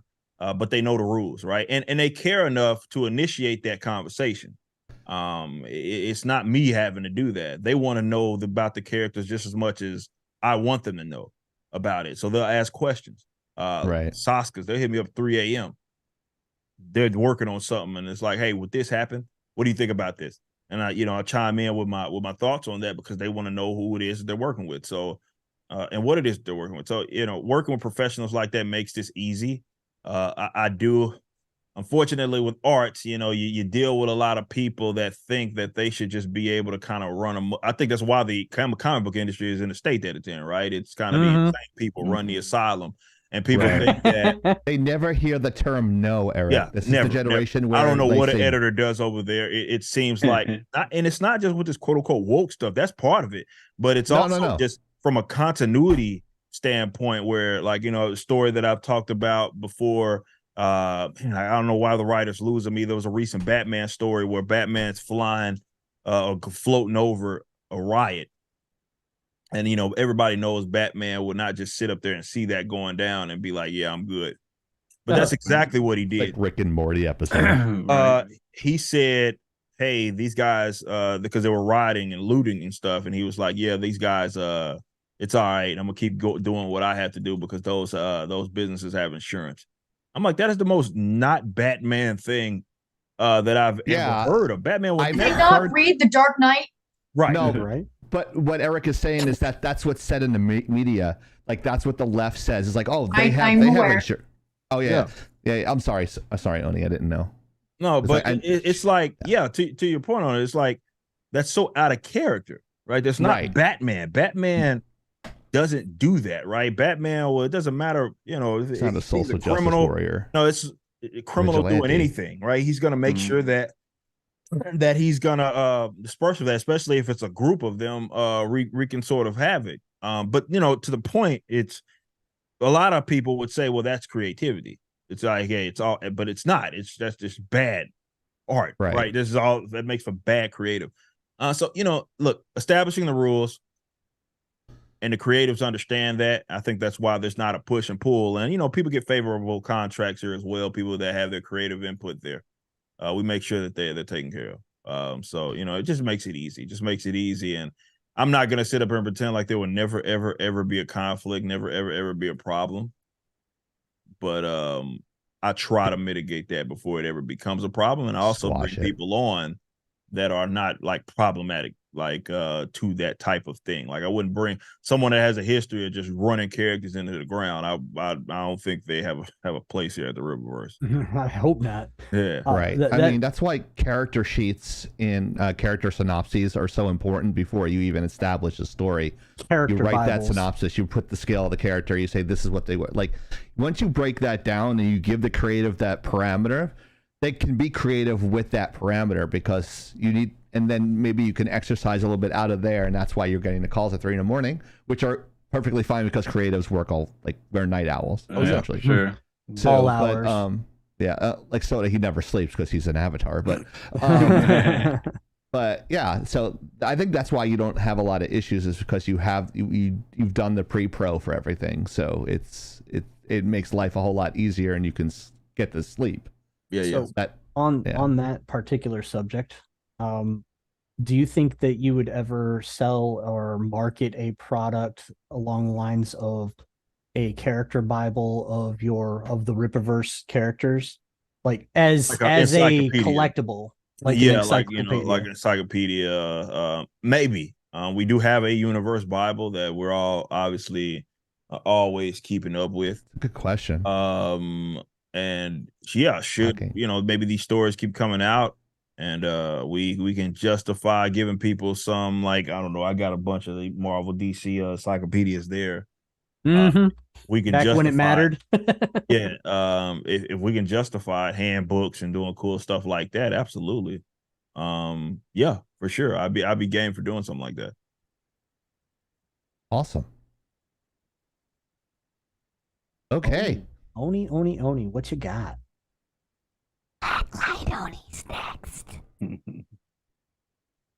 I'm going to make an assumption, so I apologize if it's a little bold, that you aren't learning about the industry, your industry, the different industries you're having to do business with in a bubble or in a vacuum. So where do you find your advice? Who is it you listen to, whether they're books, podcasts, maybe just people in your ear? Who is it that you listen to, and how do you find those good people? How do you know what those good people are like? That is a absolutely fantastic question. I'll answer it like in two different ways. So creatively, I knew very, very early on that for my growth, not just with the company, but my even just as a creative and as a writer, I needed to surround myself with people that had been there and done that. So, we had Ice on. Obviously, we had a team of like Cliff and Cliff Richardson and Gabe Taib. These are veterans. They've been around the block. But, it was very, with like a Chuck Dixon as an example, was such a strategic move for the company. It is a crime that he was even available. I mean, this is one of the most prolific writers of literally all time, right? Bringing him on was, we needed someone like that I could not only have assist in growing this and telling these phenomenal stories like he did with Alpha Core, but also that I could shadow, also that can give me tips, also a person that if I had a question, he'd lend me his ear. And we could shoot ideas off of each other. There's a story as an example I give that it's unannounced. It is already being worked on that we're collaborating on, like a project.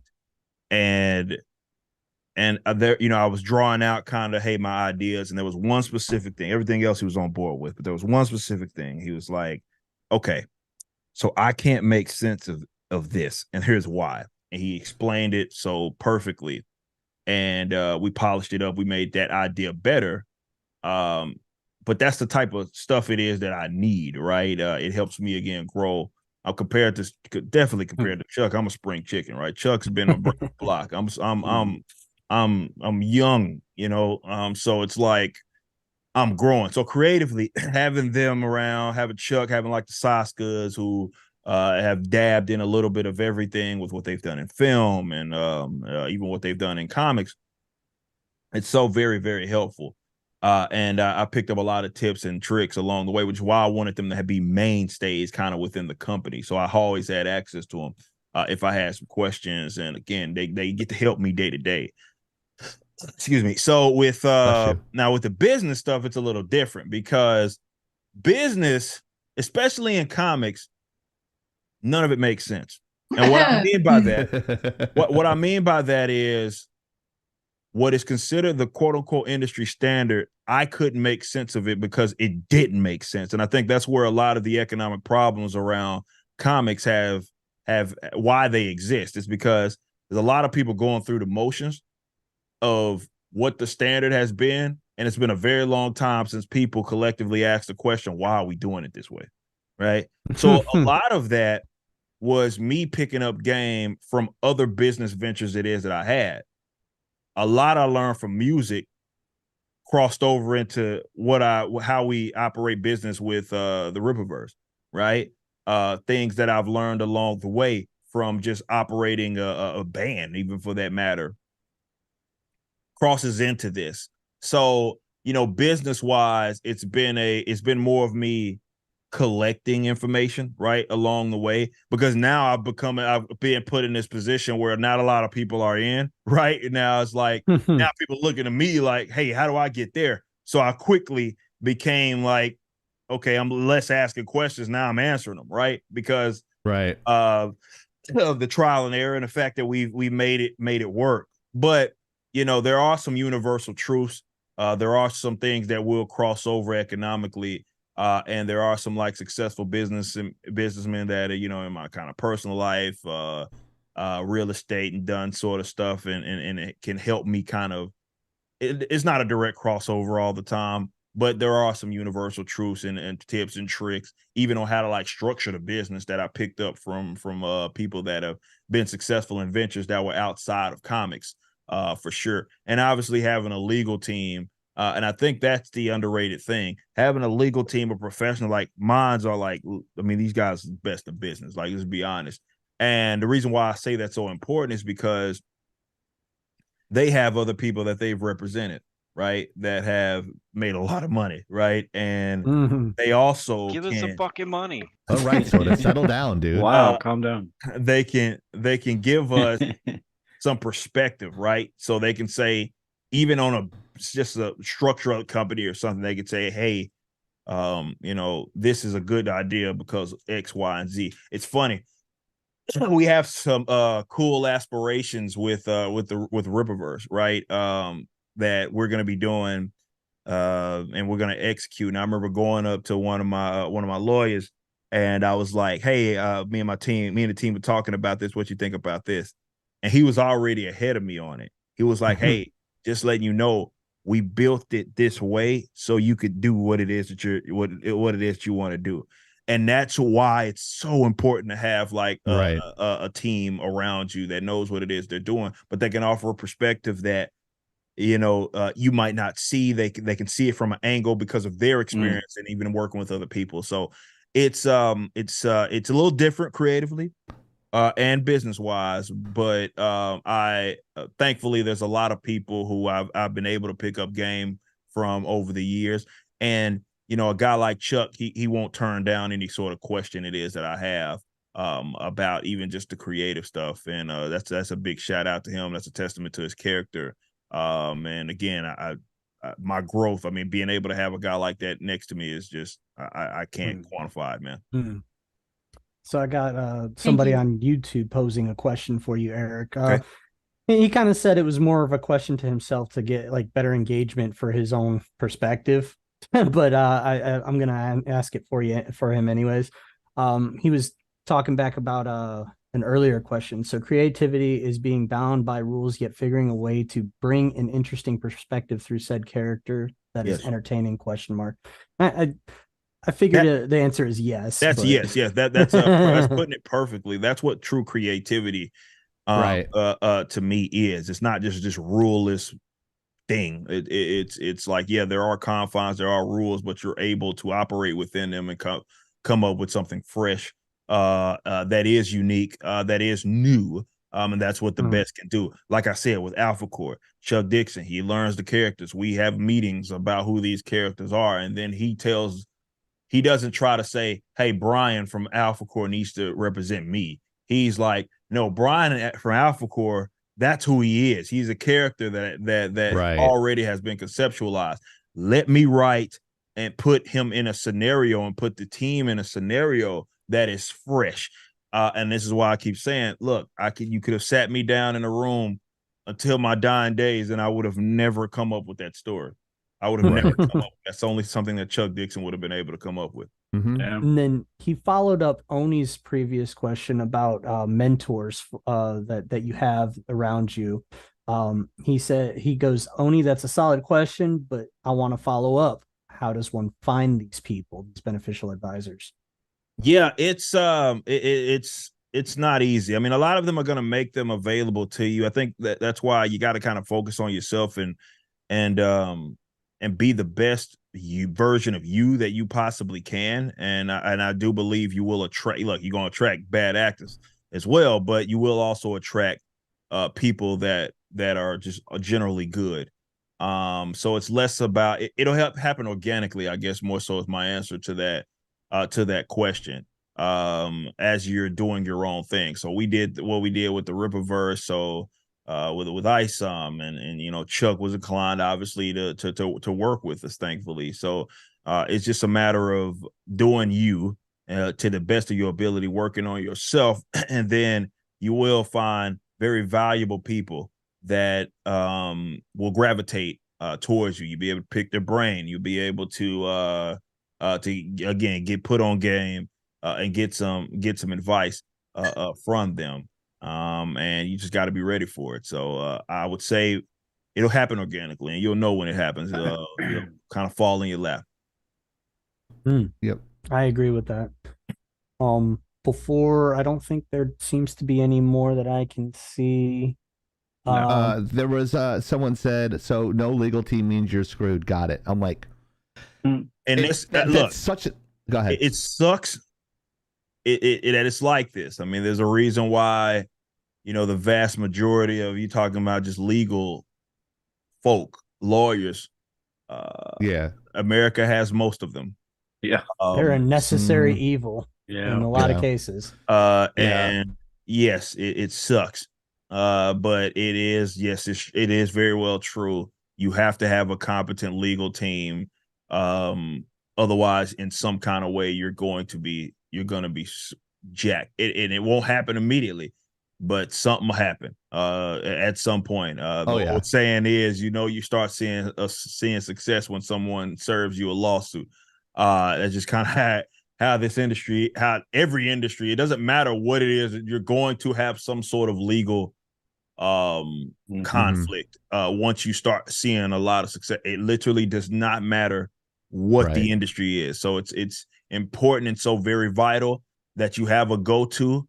It's not cheap, obviously, but it's you need to take care of it. And if you have them there from the get-go, you can at least have some kind of foundation there. So when the inevitable does happen and there's some legal dispute over something, you're able to take care of it and deal with it quick. So I'm gonna go ahead and push to Soda. All right. Again, mine's kind of a funny one for you, but I don't know. I don't know if you grew up on some old school rap like I did. I'm hoping you did, or this question you're gonna be like, "What the fuck you talking about?" No, I did. Absolutely. All right, so what do you want to get together to do a collab on some old school rap like MC Bree, Ghetto Boys, or Bucket? Let's do Vanilla Ice. I mean, Ghetto Boys. Yeah, I'm all about that. Scarface. Oh yeah. Oh shit. I know the Jerky Boys. So the Jerky Boys. Well, no, they're not rappers. What are you talking about? Beastie Boys. Well, at least he didn't Beastie say Boys. the Island I Boys. can rock with Beastie Boys. I can rock with that. Yeah. Ghetto Boys were Houston, like. I totally want to. I want to do a fanboy like recut of Sabotage with the entire Lagging Out crew. That's my favorite song by them. So I love that song. That and Intergalactic are my two favorites. What about the convicts, Eric? You heard of convicks? We can do some more convicts. Look, just wants a fucking collab with Eric. Sitting in the Harris County Jail, let's do it. Oh my god. See, everybody in here is like, oh yeah. See, they don't know about my old school days, Eric. Okay. I know about him, Soda. Don't lie. Like Oni and I are AC/DC old school and Metallica in that stuff. Not Metallica. Not Metallica. Oh, I like Metallica. You don't. Yeah, that's right. I go back to like old school AC/DC, ZZ Top sometimes, but Aerosmith. I'm so woke. I don't even like Back in Black. It's racist. Wow. Just kidding. I'm just glad nobody said it. Nobody tried to slide in the Island Boys. But why do you keep bringing it up? Why? That's on his playlist on his iTunes. It's on his workout too. Sodas, right? No. Dude, I sang in like 7 different languages in high school, bro. I said like 5 bands. All you guys are like, what the fuck? And Eric's like, hell yeah, yeah. I grew up on that. It's true. I don't know who they are. I'm not gonna lie. Bushwick Bill, man. Bushwick Bill was famous down here. He knows what I'm talking about. Yeah, Bushwick. Yeah. Bushwick. Jesus. So you have a question here, Soda? Yeah, I asked. We could do a collab. Let's throw some tunes together. Yeah. God damn. Hey, Dingo? He can use it. We can use it. Everybody, it's win-win. Win-win. We just have our people contact yours. We make it happen. We could do a charity dodgeball game between Rippaverse and Lagging Out Legion. Okay. I'm game. That would be nuts. Wouldn't that be like a great thing to film for you? Well, consider only like 2 of us have played any kind of sports ever. We would get whooped so bad. Our community has like a whole bunch of sports ball players. We played dodgeball too. Yeah. No you joke, dodge a Eric. wrench, you can dodge a ball. I was walking in. One of the trainers at the gym I go to is a fan, and I walk by and he goes, "Hey, Chieftain," and I'm like walking by. I'm like, did you just call me by my online name? He's like, "Yeah, dude." I'm like, "Oh shit, it's happening." I always thought when someone was gonna call me by my name, it was gonna be followed by a left hook. So that was always a good thing. It's like, yeah, man, your guy's shit is funny. I'm like, who's funny? They're like, oh, Oni's funny. I'm like, Oni's funny. Oni's like the most popular one because she asks the best questions and she does the most research. Good. She's good. Like Soda and I do the dick jokes, and then Hero and Blacklight Oni do like the questions of substance, but you realize that after the second he's answered so many serious questions, Eric. Yeah. You know, I mean, I love No, we have done. a little fun. I appreciate that. Yeah, I like that. Yeah, let you have a little fun because you're all over the place answering serious questions. I'm sure nobody's asked you to do like Ghetto Boys with them ever. So. No, I've never been asked. So that's the first. I'll give you that much. I will give you that much. Oh man. Thank you again for coming out. Yeah, we appreciate your time so much. Yeah, it's always fun, man. It's always an honor when you come by. It's really cool, and it's probably so weird. Like you have all the success, and now you're the person people are asking, going to for questions. It's like, how did you do this and how did you do that? It's crazy. Yeah, man, how long did it take for you to get to the point to where you boom, I got an answer for you before how long did it take for the deer in the headlights to go away? Well, no, I mean, it happened pretty quick. I mean, because we were forced to grow up fast. Yeah. Like we launched it last year, and we were forced to grow up fast. So we got to see a lot of the initial stuff, the initial ideas, like what plans we had in play. We got to see if those were going to work or not, right? So we get a feeling of what does work and what doesn't work, and all that. But we were forced to grow up fast, man. Yeah. I went from, again, hey, I had this little warehouse, we were gonna be okay, to, oh crap, I need a bigger everything. And so we grew so fast. Bigger is better. To grow up so bad, but it worked out. Again, it really worked out. It worked out, and now we're in a spot, and it's awesome, right? You got all these other creatives. They start picking up game from me. They'll be asking me questions, and at least I can say, hey, I gave it a shot, and this worked for me. Or I can say, hey, we did try that. It didn't work. Right. So be on the lookout for X, Y, and Z. So that's the way it should be. You should be learning from, you see people go in at the first end, they give something a shot. You learn from it. A lot of even how we built our business as far as the creative stuff. I'm looking at the mistakes that the other guys made, and I'm saying, okay, I'm not going to do that creatively. I'm just not. That's why we stay away from the multiverses and all that sort of stuff. That's me looking at what it did to the comic book industry and saying, nah, let's just not do that. So you want to learn from people's mistakes and from people's successes. I will say that there are some applications of this multiverse crap that I ain't gonna lie, I'm tired of it. I really am. But it brought around some really good stories and some really good concepts that I enjoyed seeing. But now it's a dead horse. Can we bury it yet? Hero, that's a lie, because Hero loved the Marvels and his favorite actor is Brie Larson. Wow. So yeah, Why'd you have to pull he can't that say up? anything about comics anymore. Damn, It's tough. I haven't even seen the Marvels. That's why he's buying a Nissan, because she promotes them. Wow. Better than I someone who drive a lets Amber Heard. Tesla. You can get that junk away from me.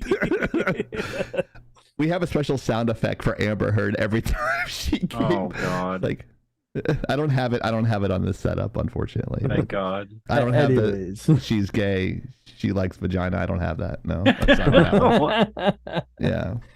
Anyway, She's gay by convenience. So Yeah. I think you got the closeout question, and after that we got some we can take some final questions from the audience, because I think we're closing in on our time limit. We're at Eric's cutoff. So I don't want to keep him any longer than he needs to, because he's got to go up to the gym tomorrow. So That's very true. Early in the morning. Have you done your daily pump today?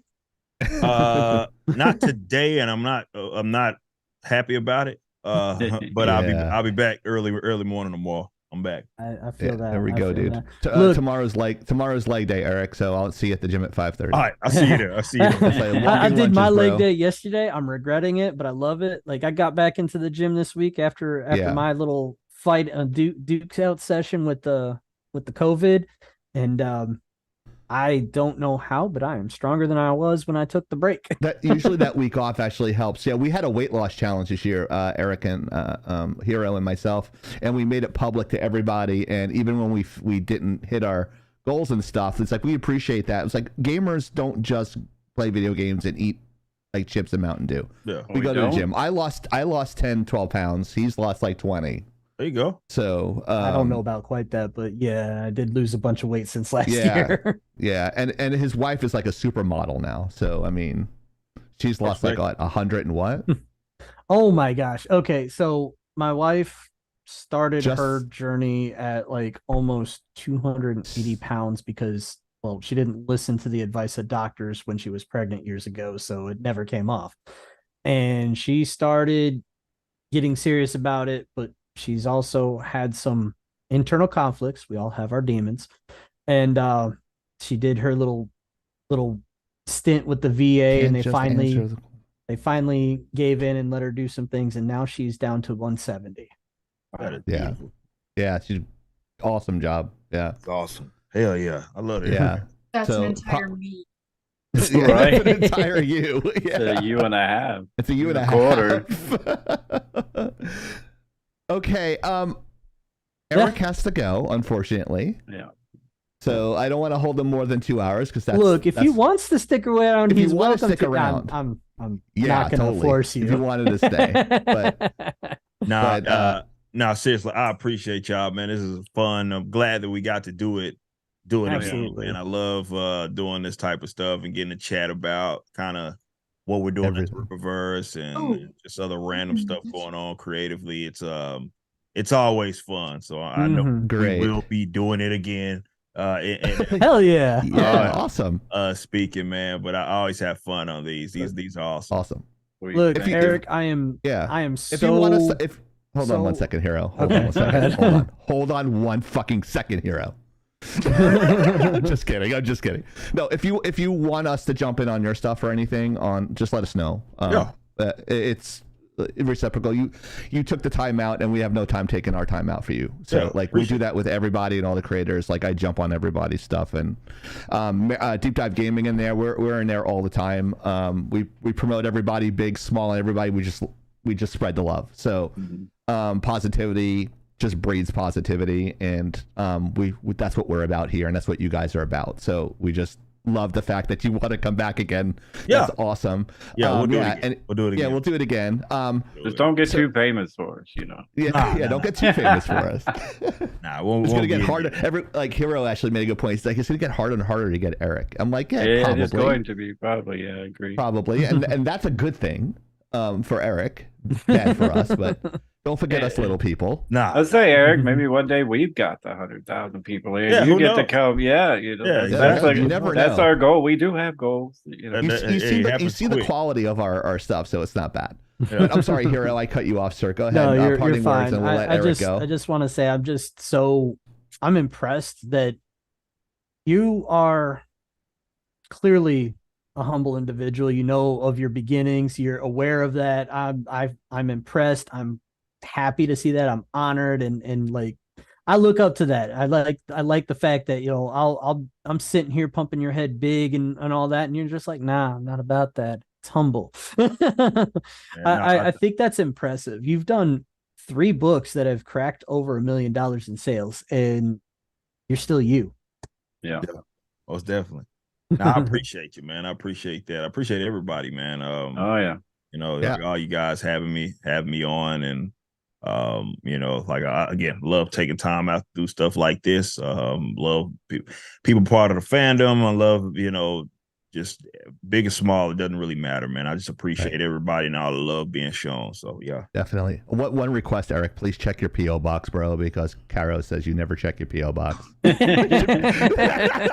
should be a shirt, a lagging out shirt there for you, sir. You're not wrong. I do need to get better on that. For I sure. don't want you to think we don't appreciate it. I'm from New York. When you go to somebody's house, you get some Entenmann's, some donuts and stuff, and you came on our show last time, and we want to make sure that like we gave Carol one, we gave you one, so just you don't have to wear it on a live or anything. It's if you want to wear it at the gym and just sweat through it, we don't care. We just Sweet. we just show appreciation for your time, because that's the most precious commodity you can give to another person. And check So- your PO box for the Astros hat. Oh, Yeah. He's going to Okay, use it I got you, for I got you. kindling in Dallas. He's going to use it to warm his hands. The star for his tree. All right. Thank you so much for stopping by. Appreciate Thank you, man. Don't be a stranger, sir. And I Sure. hope you make $1 billion in sales in Me your too. next ventures and everything. I can't wait to see your animations, being an animation dork. Thank you. I appreciate y'all, and yeah, we'll do it soon. Yeah, Awesome. definitely. And also, Merry Christmas to you and your Yeah. wonderful Yes. family and the Rippaverse. Yes, and the same goes to you guys. Y'all enjoy your Christmas, your Mhm. holidays, man. Thank you. You know, spend time with your family. Do your thing, man. And like I said, I appreciate y'all having me. Yep. Thank you for stopping yeah. by, sir. Thank Thank Thank you. you. Have a great All right. night. Appreciate y'all. See ya. Have a good night, sir. That was Eric July, everybody. Awesome. Always love having him on the show. Such a very humble individual.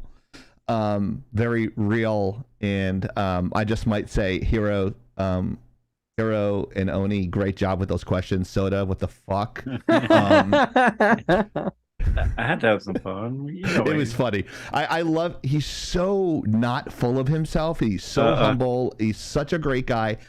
And I'm over the moon. In my head, I'm just trying to keep a level head. Like, yeah, I want to come back. I'm like, on our little show? That's awesome. Mm-hmm. So What fandom's about. yeah, that's what it is. And there's a mutual respect between our two companies, which is cool. And Oni, did you hear what he saw the Star Wars thing?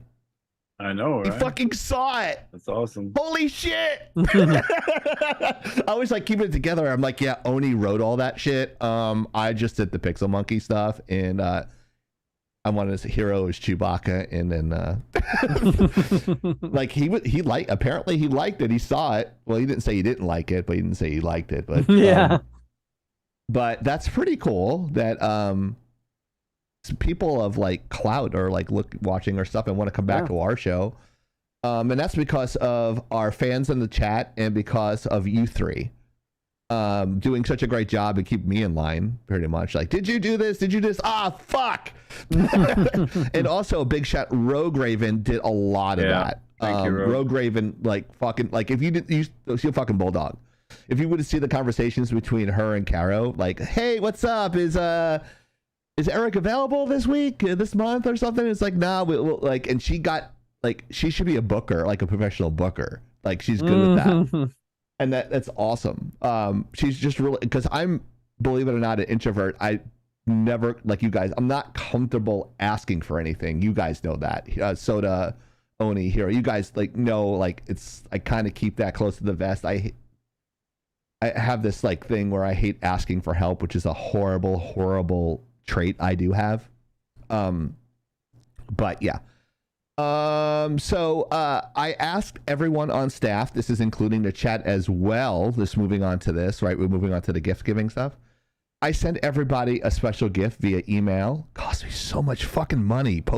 U.S. Postal Service not only breaks computers, but they lose shit. Unfortunately, Soda didn't get his, but he's an avatar. I can't open it up as a CGI character. So if everyone would like to take out their gifts from me, I will call on you one-on-one and give you the full shot. Or I could just do the 4-shot here. That's fine. Wait, is Zoni, you gonna open mine? Yeah. You guys are gonna have to specify because I have 3 boxes that aren't chieftains, so I don't even remember whose boxes. Okay, mine is the red. I know and it's white Home wrap. Depot. I said everyone but chieftain. Oh, sorry. Everything but chieftain. Okay.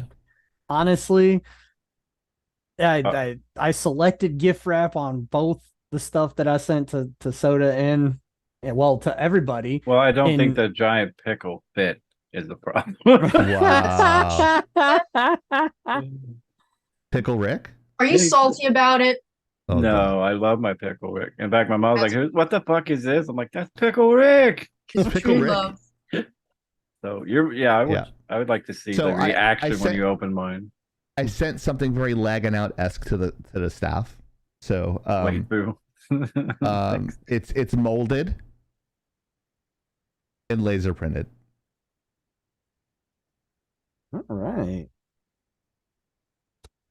Are you frozen? Oh, okay. Yeah, so go ahead and grab mine. Make sure you show the camera. Okay, let's heroes right there. Okay.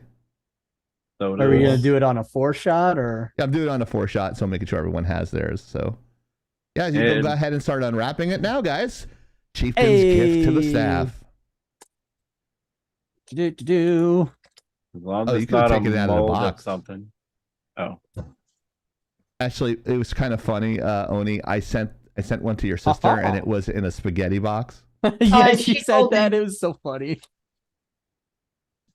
Did he send me pasta? Gluten-free pasta. Oh, okay. Hero opened up his. Oh, All I like right. it. Go ahead and open it up. Open it up. Open it. Uh-oh. All Yeah, right. open it. I think we've talked I am about this before, We have. I swear by them. and I like the Don't fact. show the camera until Oni opens up hers. So. Huh? No, until you Ooh. open the box, I'll just Oh. like he unwrapped his. But Good I got the choice, box. Chief did. yeah. What? You made a good decision on this one. Thank you, sir. Now every time Tyrion Death redeems the hydrate, I can actually. Yes, definitely. There's a lot of. I got scared for a second because it looked like the cameras froze because no one was moving. I think everybody was waiting on everybody. Oh, Yeah, okay. I think that was one of those all-inclusive moments where we had the collective thought of, well, let's wait for the other guy. All right. One.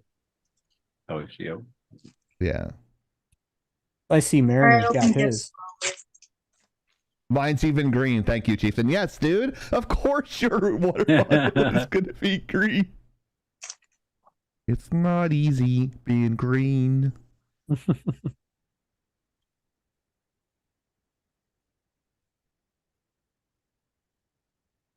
Ah, there we go. Okay.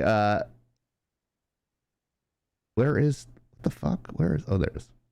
There we go. So it is a water bottle. So let's open up the water bottle and see what's inside. Dun dun dun. Dun dun dun. In the water, on the water bottle. It's on the water bottle. You can just unwrap it on the side there. It's a Sweet. lagging out water bottle. And her favorite color. Yep. Yep, I had it laser engraved for everybody. And I picked, I put your favorite colors on there. I know Oni's favorite color is a teal color, so I got that for her. Thank you. You're welcome. And that way you can keep your root beer cold for 20 to 40 hours. And there is Heroes. I picked the right color, right, Hero? Absolutely. Yep. Awesome. And it's laser engraved for Hero as well. I couldn't get your logos. They wanted, they could only do one side or something like that. I don't know what the fucking deal is. And Soda got coal. And he got nothing. But That Gee. sounds about right. Yeah. Yeah. So yeah, those are special water bottles that can keep your liquids cold for over 20 to 40 hours or something like that. Those are the new versions. They're 20 ounces. So Manor said put a pic in the photos in the Discord. yeah, go ahead and grab that. And you guys can get yours with a special ice shaker. You can get your ice shaker and save 15% with code lagging out till the end of the month. If you guys know Gronkowski, he was a football player. His brother owns the company, and I actually talked with him personally about getting this. So I had Nice. I went the extra mile and talked to the owner of the fucking company to get this shit. So I wanted to tie it in.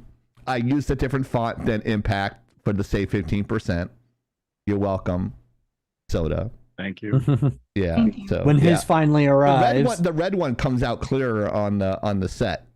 Oh yeah. Yeah, it looks a lot It even cleaner. matches my chair kind of sort of. Yeah, That's crazy. So I did that on purpose. That's why I was asking for everybody's favorite colors. So yeah, Tyrion Death got one too. His is red as well. Deep Dive Gaming, Mariner got his. His is green. Chief has a gift to open also. Yeah. Oh yeah. Should I open mine? And then Yes. Oni can open the ones I got Alright. her. I'll open up Soda's, and his address is That's fine. Everybody has my address. Spencer. I send out fucking 100,000 packages last year. It doesn't matter. oh boy, I got wrapping. That's all I sent you. Well, I mean, it beats Cole, I guess. Mhm. He's got You the can- gaffer's tape on there. Oh, this must have been the tape from like taping your office. Oh, All that's right, what we use. Yeah, we use painter tape Yeah, because it comes off nice and easy. I'll try to get this on the screen. Jesus Christ, dude. Wow, it's a lot of I wrapping. think I have it sorted correctly. I'm trying to hide mine. Bubbles. Yeah, I got tons of bubbles mojo from our company, so we got like a whole room full of. Oh, God. Wow. Bubble wrap. It is a Golden Glove Award officially autographed Don Mattingly baseball. Don Mattingly's the first baseman for the Yankees. One of his favorite players. One of my favorite players. So Dang. Yeah, Yeah. that's cool. It's yeah, that's really cool. Thank you. Don't lose Soda. the COA. The COA should be in there. It's not. The certificate of authenticity. It wasn't. Month. I love how it's not focusing on the one time it should be focusing. Well, There it's not autofocus. It's manual focus. Ah, well, that explains it. Is there a sticker on there? Like a holographic sticker? There is not a sticker. Nothing? There's oh yeah, there is on the back. Okay, as long as that's on there, you're good. Yeah, there's a sticker. What he's referring to is that little thing right there. There it Proves is. it's- Even yeah. though it's not really showing up very yeah, well. it's really Okay. bright, but That proves it's 100% legit. thank you, sir. Welcome. Appreciate you. Mhm. Laggin' at hentai dolls? What the fuck? So, Oh, yeah. so Ghost said, "Wait, I need Soda's address," and my response was, "So you can send him hentai, I'm sure." Sweet. Oh, wow. Have you tried this really interesting website called LimeWire? Oh, LimeWire. LimeWire is no longer doing that stuff. It's a different to do. I'm quite aware that's the joke. Oh, sorry. Aren't jokes supposed to be funny? I have a holder for that Funnier too. than I you. can send you. That's to- true. What's up? I've got a baseball holder. I'll send to you too for that. Oh, thanks, man. Yeah, I have one for my other one, but I don't have one for this one. I appreciate that. Thank you so much, Hero. Soda. Wow. Hero There it is. ever buy It's you not a sports show bar? without him mixing me and Soda up at least once. You all look. All should you make white accounts guys look for the that. same. Wow. All you I'm white half- guys look the same. I'm That half was black and half Mexican, so. Oh, God. So who wants to go next? Who wants to unwrap their stuff next? Well, Hero opened his. He can show it if he wants, but he already Oh, opened okay. I showed it last week though. Did you? Oh yeah, you did. You did Yeah. show it last week. It was the Fat Thor shirt and the John Wick. it. Oh, there's. Oh, Oh the yeah, YouTube that's right. videos. Yeah, those were pretty awesome. I want to see That's- Oni's reaction when she opens. So here's Make it Oni's. big. If she doesn't smile, I'm gonna cry. No, I'm kidding. By the way, this is my sweater, so you can see it. Yeah, it looks it's comfy awesome. as hell. Is it flannel? Oh no, that's No. the back of your shirt. That's the back of that's your blanket. Cool. And they jingle. Anyways. And it jingles. Oh, look at that. That's awesome. Is it body wash? I did read your note. Thank you.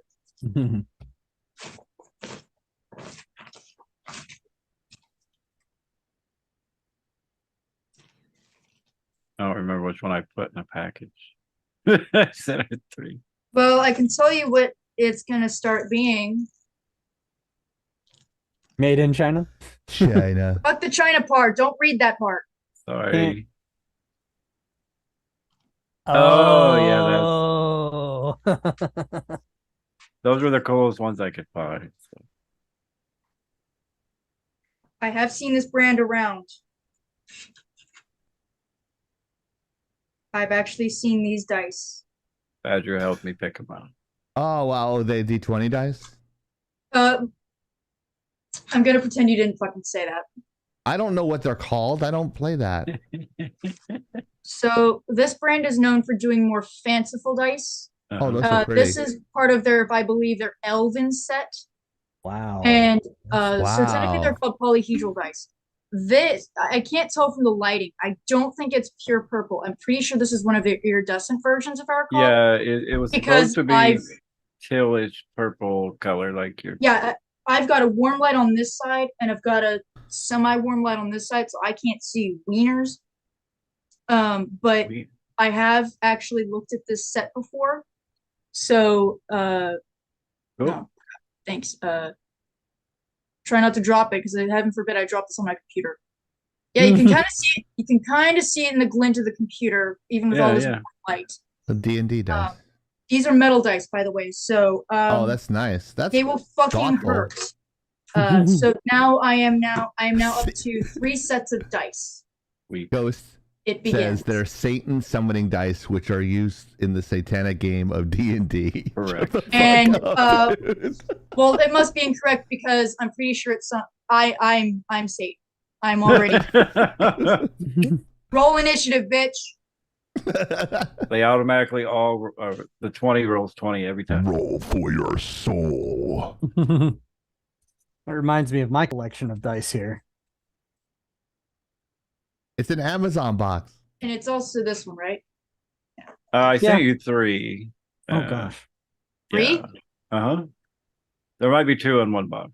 Okay, then. Okay, I was gonna go. Amazon, we have a problem. I made sure they rolls gift one wrapped one, so we didn't gift wrap every one of them. So I wanted to put the note on there. So.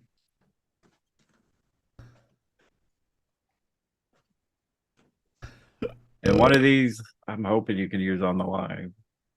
Oh, hey, Raphael. nice. It's the wrong turtle. Look, she's kind of smiling. Almost I'll kind of fucking fight you, What is that? Kind Mister. of like a I like Donatello because he's fucking smart. Those are U2s. Those are the new thing taking over Funkos. They're more expensive, but they're a lot more higher qualities. I hope they don't freaking blow out their industry by overproducing, like, Funko. No, they don't. They actually sell out and they're sold out for good. Oh my God. I saw Whittlebears has a Funko. I'm not sure if it's AI or not, but it was pretty fucking awesome. Mug. Nice. Sarcasm. So I'm going to assume this is a mug with a D20 set to 1 where it says crap. Almost. You're pretty damn close. You're close. Fuck. It's gonna say fuck. No. You're still close. It should have. Okay, The I can live mug with as big this. as their face. I can live with this. Check this out. This is the What does it say? +5 sarcasm. I saw that. I was like, that's over right there. And here's the thing. I question if I'm actually high in charisma or if I'm high enough in intelligence and wisdom to know when to use the charisma. That's my question. But that's neither here nor there. Thank you very Roll the much. dice to find Merry out. Christmas. Thank you. Merry Christmas. See, we're so thoughtful. So did you get the one from me yet? I'm sorry I didn't get you guys anything. I feel really bad. We don't expect anything from you. Don't get anything from us. We don't want anything. I'm sure that we're all blessed that you are doing this. Right. Yeah, because I have no room to put that baseball anywhere, so I got to figure out a place for it. Have you tried taking a baseball bat and making space? Oh, no. And that's why you're Blacklight Oni. I got a surprise for you on the show as well. she is going to abuse the fuck out of that mug. Yeah. I just clipped that so that way you could put it on a still for a thumbnail. She's into more stuff. So when I was looking, I was like, man, I could get her that. I could get her that. I had so much shit on the wish list. Schmanta Claus. She almost cried. There was some tears there. I saw emotion. Where? I saw emotion. I saw emotion. My mug is still empty of the tears of my enemies. That was the other one I almost got you. Come here, my enemies. I must milk you for your tears. But you little bitches. It said tears of my players is what it said. Like you were a dungeon master and the thing was fucking as big as your I head. hope I don't make the players cry because these are going to be 3 of them are going to be playing D&D for the first time. You mean like this? That's a mug. It was about that big. Yes, but I was like, holy shit, that's just big. Perspective. My face is right next to this mug. Nice. It's as big as my head. That's about as big, and it said tears of my players, and I was like, that's as big if as it said tears of my enemies, I fucking would have bought it in a second. I would totally get a mug that said like millennial tears, and it had his logo on it, and I'd been drinking it during the live. From rate my Ant-Man with the Santa hat from 1 to 10. Is that 1 being the worst thing you've ever seen and 10 being the best thing you've ever seen? Am I rating it based Fucking on the quality of bastard. the latest movie they You did? fucking Uh-oh. Yeah.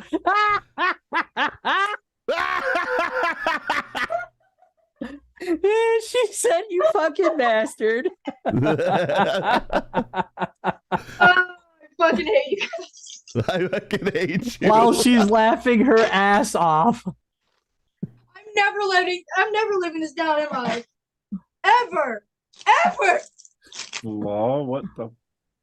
Oh, Oh my That's- god! It is a plush You Astarian. fucking bitch. that's awesome. Look, I knew she liked cute things, but it wasn't quite just cute. It was also just quaint. Actually, his hair is very Is soft. that from Skyrim? Oh my I'm god. just kidding. I know it's from Baldur's Gate. A moment. I gotta free this cat. When did you get in here, dude? He's been in Okay, there. cool. I got your address. Don't worry, Chieftain. I got you. We got your stand your ground law here in Florida. Pretty good. That's not a That's cheat. really well done. That's really nice. Yeah, that's awesome. Yeah, it is actually really, really nice. Nice. Now you got to do That's the really voice. Now you got a Yeah. thing you can put up and do the voice with. No, you don't have to do the voice today. No, I'm talking. She got like a little puppet she can put in front of the camera and do the voice of the story. Oh, okay. Actually, Larian Studios has some videos by Mashed, who did some animations with the voice actors and actresses. And they did release a Christmas special today Oh gosh.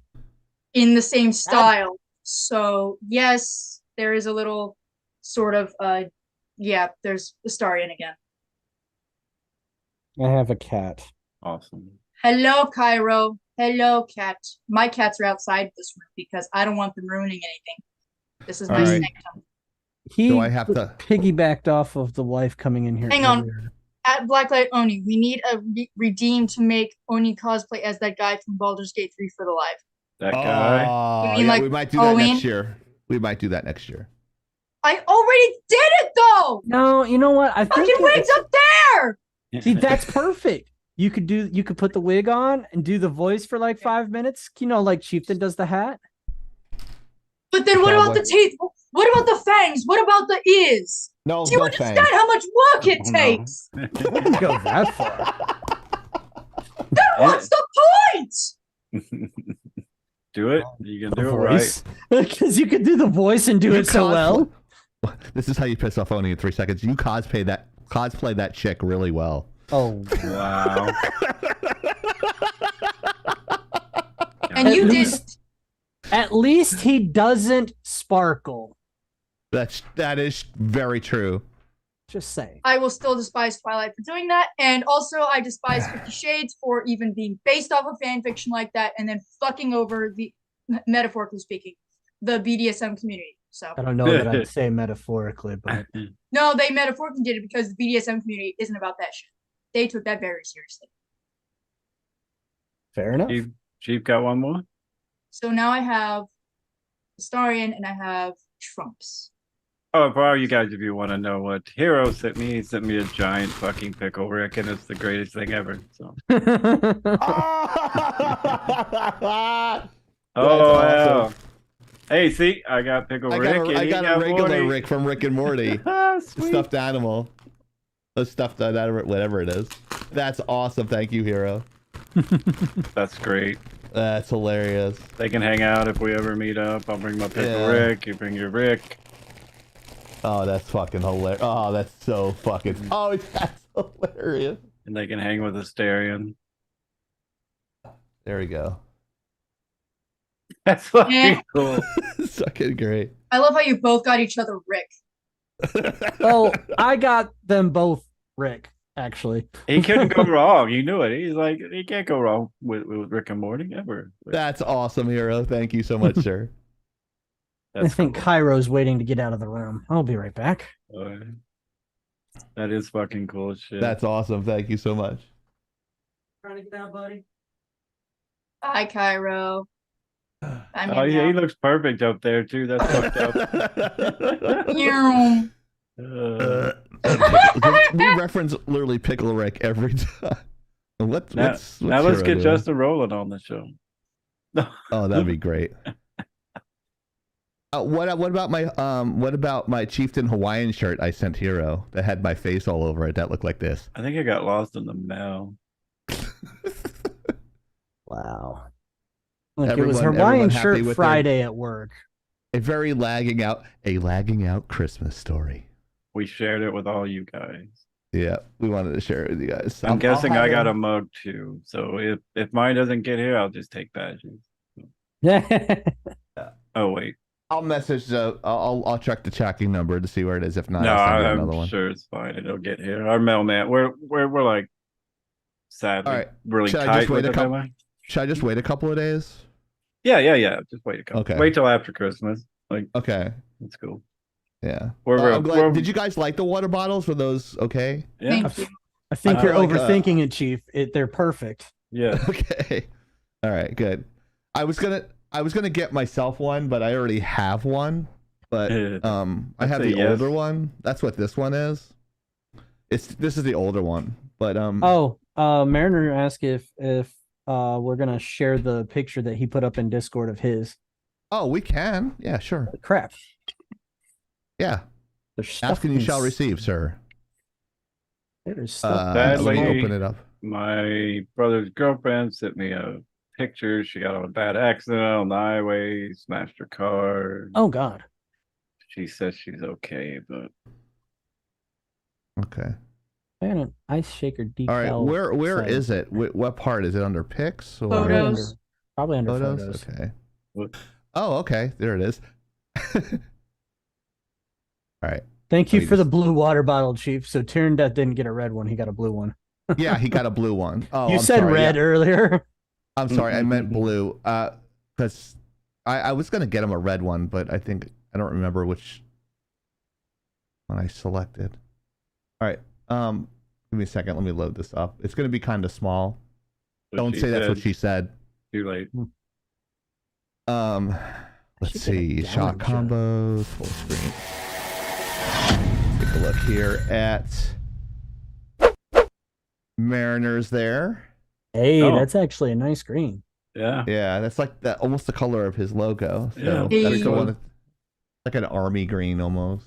Sweet. Reminds me of like all my dad's like Did you, army shit when I was a kid. Did you send Ghost his? Okay. Ghost, Yeah. Ghost got coal. Okay, that's what I was hoping. This was just for immediate staff. I know. I'm not made of money. I wanted to get him excited for a second. However, we will have a giveaway for fans. Let me grab that really quick and do that now. Where the fuck is it? Let me hit previous. Oni loves her a star, yeah. I'm so glad. I'm glad you like it, Oni. It was about everyone's- every bit of reaction that I expected to. And then I'm gonna put these dice with the rest of my dice Where is it? Awesome. when I remember where I put anything, because I don't remember where I put anything. Hey, look, you're still moving in. Ghost, I go takes- through probably 15,000 addresses a fucking year, sending shit out for my business. I don't look at any of them. So I've got my dice too. That's okay. You don't trust us with the stuff. That's fine. That means you can't win a free Netflix giveaway. That's right. A free year of Netflix given away from Lagging Out, since Netflix loves us so much. For some reason. They gave us another year of Netflix to give away for you guys, and we'll be doing that next year. Also, you guys have a choice here. We're going to do a Lagging Out movie night. So your choices are the color purple. Pass. Racist. Wonka. Might actually be interested in that one. We'll do that in Discord. And there are others, but there's about 50 other choices that we have. I think I have the Spider-Man one, the second one, the multiverse one that we can do. the Barbie movie that I know Hero would totally wants to watch. But yeah. It's giving real Kenergy. He's giving out. He is totally giving out Ken energy, Oni. I just totally see that myself. And watch me get canceled. Tear and Death just gave us 100 biddies. Thank you. Thank Also, you I found my so dice. much. Thank you so much. I like your dice. I like those dice. Just the artistic, like, prowess of that those dice. I seen a whole bunch of those Oni online, and I'm like, oh, those would be so cool for Oni. Like, to Yeah, get. welcome And then, to being a Dice Goblin 101. It's called Have Eyes. yeah, definitely. So there was like so many. So I'm glad he got him for you, because that was my second guess to give you. So yes, now I have 3 sets, and that's not including the ones that Rogue Raven has had kind of stewing, simmering. Oh yeah. I've seen them, and they look awesome. But I'm not telling. I've seen a couple of them, but she swore me to secrecy. What's Yeah, she's only given me some like very, very few photos, and I'm okay with that. Yeah, the Rogue Raven has the clear resin prints, and they look so fucking great. Oh yeah, It's just a couple of them. yeah. Like, she's fucking awesome at that. You should shit. Google what you should ask the Discord how many magma has. Oh wow. Good He luck. has a lot, huh? There's a whole bag, and it goes with a crown bag because yeah. Yeah, that's the way they go. I'm wondering, Oni, if you get enough of those dice, you know, like they kind of make mosaics out of dice. You ever see those that like they do like hundreds and thousands of like dice, but they just rotate them in a different way and they make photos? I wonder if you can do that. Thank you so much. Merry Soda Bob. motherfucking Christmas and a fucked up New Year. Hell yeah. I mean, it's always a fucked up New Year if I'm involved. It's always fun when Oni's involved. And Oni, I love you so much. You're such a great person, and you have a heart of gold, even though like you have this really tough exterior. You got like a really soft heart, and that's what we love about you. You're just generally a good person, and I don't think you hear that enough. So Merry Christmas to you. We all love you. We Well, do. Merry Christmas to you too. Yeah. Hero, you're always a dick. You'll always be a cocksucker. And I fucking hate your gut. No, just kidding. Hero, the guy who keeps me sane and keeps me in check as well as Oni does.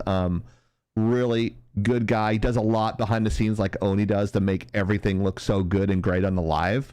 I appreciate you too. So I love you to death. I love you like a brother, man. You're a good guy.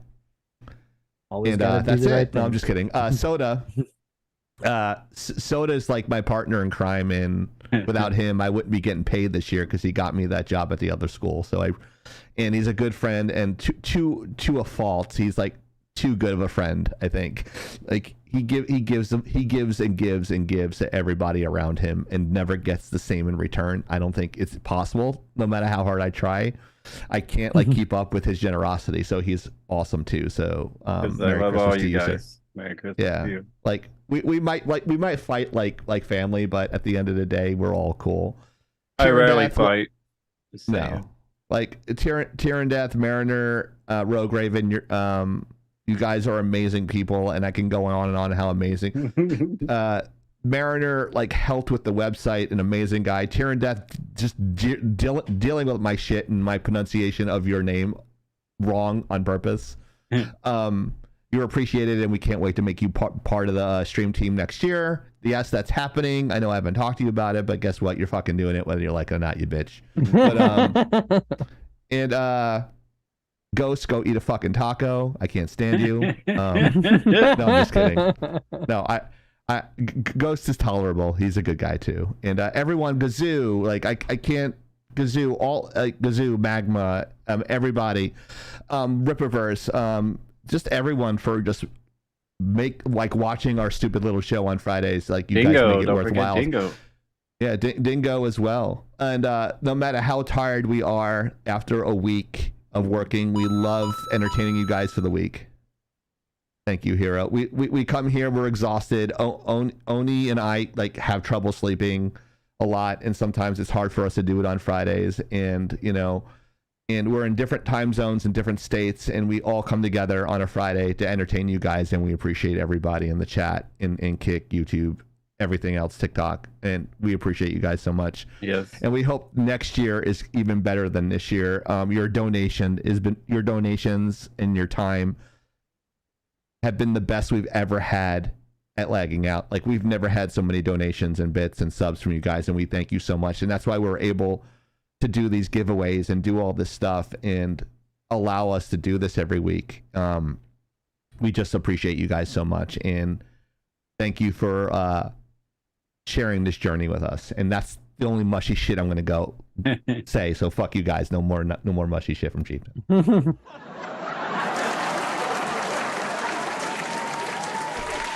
All right, we have a couple of more things. I'm gonna just wrap up early. I know we had some backup stuff, but we had a lot of backup stuff. Do you guys want to talk about it, or how you guys feeling? I'm indifferent either way. Really? Probably, yeah. We could probably. How you doing, Mr. J? Is this for your little stream? Okay. Attention. And that means you in the back. The preceding content is intended for mature audiences only. Opinions and views expressed on this live are not necessarily those of Laggin Out Entertainment, Twitch, YouTube, Facebook, or any of its sponsors or advertisers. That means we ain't liable. If you're under 18, get the fuck out. I wonder where that B-man is. I don't know if you try to be awkward, but it's so funny when you do shit like that. It's like, it reminds me of like a little kid doing show and tell. The way you do that, it's funny. Wait till see my collection. I think she loves it, Chief. As much as she made that she hated it and hated me, she loves it. It's not that I hate it. I do like stuffed animals and plush things. And yes, I do like his character. I think it was a very well-written character. Yep. I will recuse myself from answering this one. Yeah. All right. You The would trivia know. question is. I can't say. Sorry. Do you have a six-pack this week, Soda? Kind of. All right. This week's trivia is: what was Eric July's original stage name? Young Rippa, Isam, or YG Ripple?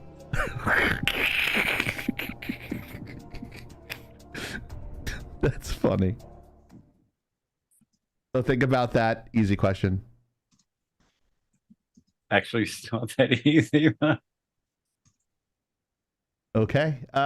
Soda six-pack. We'll start with that, and then we'll do like one topic and call it a night, right? Is that okay? That sounds good. Might be pretty short because I think we were supposed to do it. I don't know if we were going to do it when Eric was here, but... Oh. Yeah. Okay. Pretty much. But it's... I don't know. We don't have a lot of sports ball people in our chat. We were basically going to talk shit about the college playoff system. If you guys don't watch college sports, basically it's not the best team that always gets to the playoffs. It's kind of like one of those who you blow kind of people. You know, like oh God, how big your school is, how much money you bring in. Suck my dick. No, how about no? Popularity contest is what you're saying. Yeah. So we were going to kind of get Eric's take on this, but you know, that should have been one of your questions. It would have been easier to transition. Well, I didn't know how we were going to do it because you know. Well, I think we kind of ran out of texted time. You were texting me all the time, telling me Hero was taking too long on my phone. I don't know who that was. Like that. Wow, Ghost, we could tell what you didn't do. Wait, colleges have spots teams? So yeah, we were gonna go with Eric, but just in general, this was kind of one of those. We were probably gonna get more of an Eric, you know, because Oni don't care. Hero actually brought this one up, but he probably still doesn't care. So. He doesn't know what sports ball is. Look, okay. College ball is like my cousin's favorite season, and the truth is, I literally give no fucks about sports, but because he cares about sports, it's on during the season. And when I go over to his house to hang out with him before we go hunting, that's what's on. And I'll sit down and I'll watch it. And I can get into it and enjoy it and be like, oh my God, look at that play. That was awesome. I could participate. Doesn't mean I care enough to actually watch it on my own.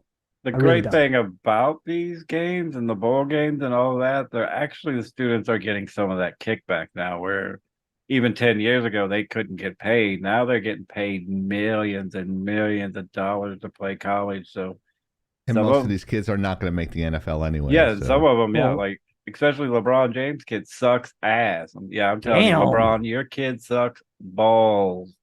And You he's getting- talking about how he wants his son to play with him. The 10 fuck out million. of here. 10 million in endorsements a year to sit on the Wow. bench. Yeah. So. Wow. The But- argument here is Hero and Soda was that there were two teams that were undefeated. Yeah. University of Texas went 12-0, and Florida State University went 12-0. They're in the ACC. They're in a different conference. So a lot more. Actually, UT made the playoff. Oh, They changed it? No, UT was 3. They take the top 4 and then they play each other. Kind of like Oh, a mini playoff. They had this. Okay, so they had the toughest schedule. They played the hardest teams in college football, and only ranked number 3. Yeah. FSU played a tough schedule, and I hate yeah. Florida State University. Jesus. I hate that team. That's Keith's favorite team. I fucking hate that team with every ounce of my being, like as much as I hate the Red Sox. And they didn't make the playoffs, and I said that was bullshit. So it's a I agree with popularity him. contest. It's like it's the hottest chick that gets into the playoffs, and Yeah. then so what? You have a 4.0. It doesn't fucking matter. That's what everyone's arguing about. It's who Which can one's bring in. Florida State? They're the Seminoles. They're in Seminoles. Tallahassee. Okay. Yeah. yeah. They're on my doorstep basically. Even though they're not Yeah. a small league team either, but they No. look at it like, what were their ratings this year? Wrong conference. Yeah, what were the ratings on TV? What were their jerseys? They look at all that stupid shit. Right. And They say it's a look at- system, but it ain't a fucking system. It's until I know it's hard for football. They like baseball, like literally almost every team college baseball gets in a playoff, and they have to win one, and they have to win the next one, and they got to win like 10 tournaments to get to the World Series. Yeah. Football, I wish they would do that, but of course that would take fucking forever. But I think it would be Softball's more fair. fun to watch. College softball is a lot more fun to watch. In my Like opinion. I get that, and I agree that's to me that is absolutely idiotic for their metrics on deciding who makes Yeah, exactly the playoffs because Yeah, nobody that- actually knows. It could be they say there's a system and it's Yeah. mathematical, as you said here, but it's fucking not. It's kind of like having an indie game, like having a shot at game of the year. It's like likely not going to happen. But it's and just this usually a year, big yeah. company. That's how you can compare with the teams that they have. They have like the Big 12 right. is Dingo. Yeah. a bunch of teams, a bunch of college teams. The SEC, the Southeastern Conference, a bunch of teams. The ACC, bunch of teams. And if you're in the SEC, the Southeastern Conference, you get more credence because the Southern teams get more credence than any other department. Like you could compare that to indie games. Okay, you have the indie game, and then you have I don't know, pick a Blizzard. Let's say Blizzard. Have and a they're good one, going against- Marcos. Thank you, and thank Caro for coming out. Oh yeah, Yes, thank you so much, guys. Thank you for facilitating our. It was amazing. Yeah, it was amazing, and you Seconds. guys are amazing. And don't be strangers. And let us know if you have any events or anything that you want to shout our way. We'll be more than happy to retweet anything that you guys have. And if you think our stuff is good, you can reciprocate, but you don't have to. It is not required. But just let us know. We like promoting good creators and that sort of thing. Your whole crew is just great. So Starian. We Yeah, got a new so- mascot, guys. It's Yeah. Larry and Fabia Starian. Astaria. You know how many times I had to check the spelling on that? Right. Let me keep it simple. A star ION. Astaria. It means little star.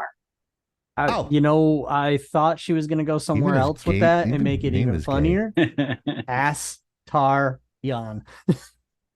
Astar, yeah. If He's I very remember it flamboyant. more that way. There's actually a Astar. really sad story behind his naming. Yeah. Elves are considered children for the first 100 years of their lives, even though they mature the same rate as humans in terms of like from infant to adult. Mm-hmm. They aren't considered an actual adult in elven society until they are 100. Jesus. Mm-hmm. And in which case they tend to choose a Run name for once Senate? they become an adult. Astarion was 39 when he was turned into a vampire spawn. So he was a child in elven society. Now he was a magistrate somehow. He's an elf and a vampire? Yep. Yes, so he was a high elf, a So moon confused. Okay. elf. Base race, species, high elf. Okay. Does not lose being an elf per se, aside from biologically is now a vampire spawn. So he still has the ears. He can still cast magic. But But he lives forever. unfortunately so, which one of Goes the lines from- you can find with him is only after I made the deal did I find out just how long eternity can be. He was dying on the street. I kind of can't blame him for going, I could die here bleeding, or I can maybe live. And then it's like, oh shit, I'd really rather be dead. This fucking sucks. Anyways, so Astarion is his child name. He never okay. got an adult name. You encounter other elves. I thought it's because he was effeminate. No, he's effeminate because he was one of the honeypots used to lure other people to become vampire spawn. Oh.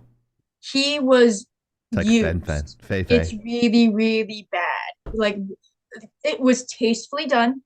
And luckily, that's not the part I relate to with his character. But I can relate to you use the skills you have regardless of whether or not you like them. You use them because they keep you alive. You use them because they're useful, even though they are self-destructive as fuck. And when you're finally given a choice, you don't know how else to go because that's the only skill you know. It's very fucking hard. But Astarion's name is his child name. He never took his adult name because he never lived long enough to have it. Halsin, Druid. Hero's face is like, oh my god. What? For a reason. It's because of Ghost. Ghost is being Ghost. No, Yeah. Ghost. He's not a trap. Remember, It's a trap. But you're okay. Well,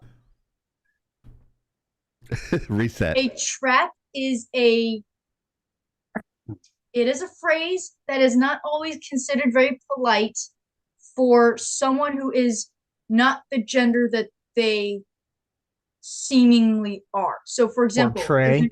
there's a new Taoloid named Nami Neritsu. Looks Oh, like God. a girl. Is a dude. That would be a Oh. trap. Dudes with boobs. Well, they're a child. Oh, boy. So no. Anyways, Oh, okay. Astarion is not. Astarion is a man, seems to identify as a man, is apparently canonically pansexual, though I would argue panromantic and on the asexuality spectrum, because if you play the more positive route, he says he doesn't want to do that kind of stuff anymore. He's tired of using his body. He's tired of being seen that way. He just wants to be loved, something he never had. Well, not that he remembers having, because Love doesn't brainwashing. exist. So Love yeah, doesn't that's exist. It's a man Astarion, married over child time. name. Astarion, child name. Astarion, Literally means yeah. little star. They go for name chains after they're 100. Yes. Yep. For example, the elf, That's gay. the archdruid Halsin that you can encounter, Uh-huh. that's his adult name. He is a 350-year-old elf. Like, that's an adult elf. Chose his name and everything. Jahira, also, I think she's a half elf. That's like a place in the Middle East. She, I'm pretty sure, chose her name. Next to Palestine. But yeah, Astarion never did. It's really sad. I wonder who the mocap actor was for that. That would be Neil Newbon, the voice actor. They So it did. was a dude. It was a They did dude who did motion it. capture and voice acting. Yep. Sweet.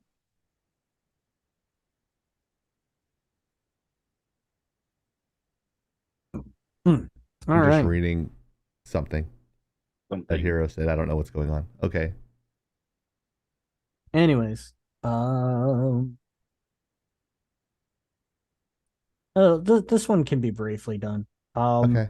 Mark Henn, he was the animation supervisor that literally oversaw, I would say, the entire golden era, golden age, the renaissance of Disney between the 80s and 90s. And Hold on.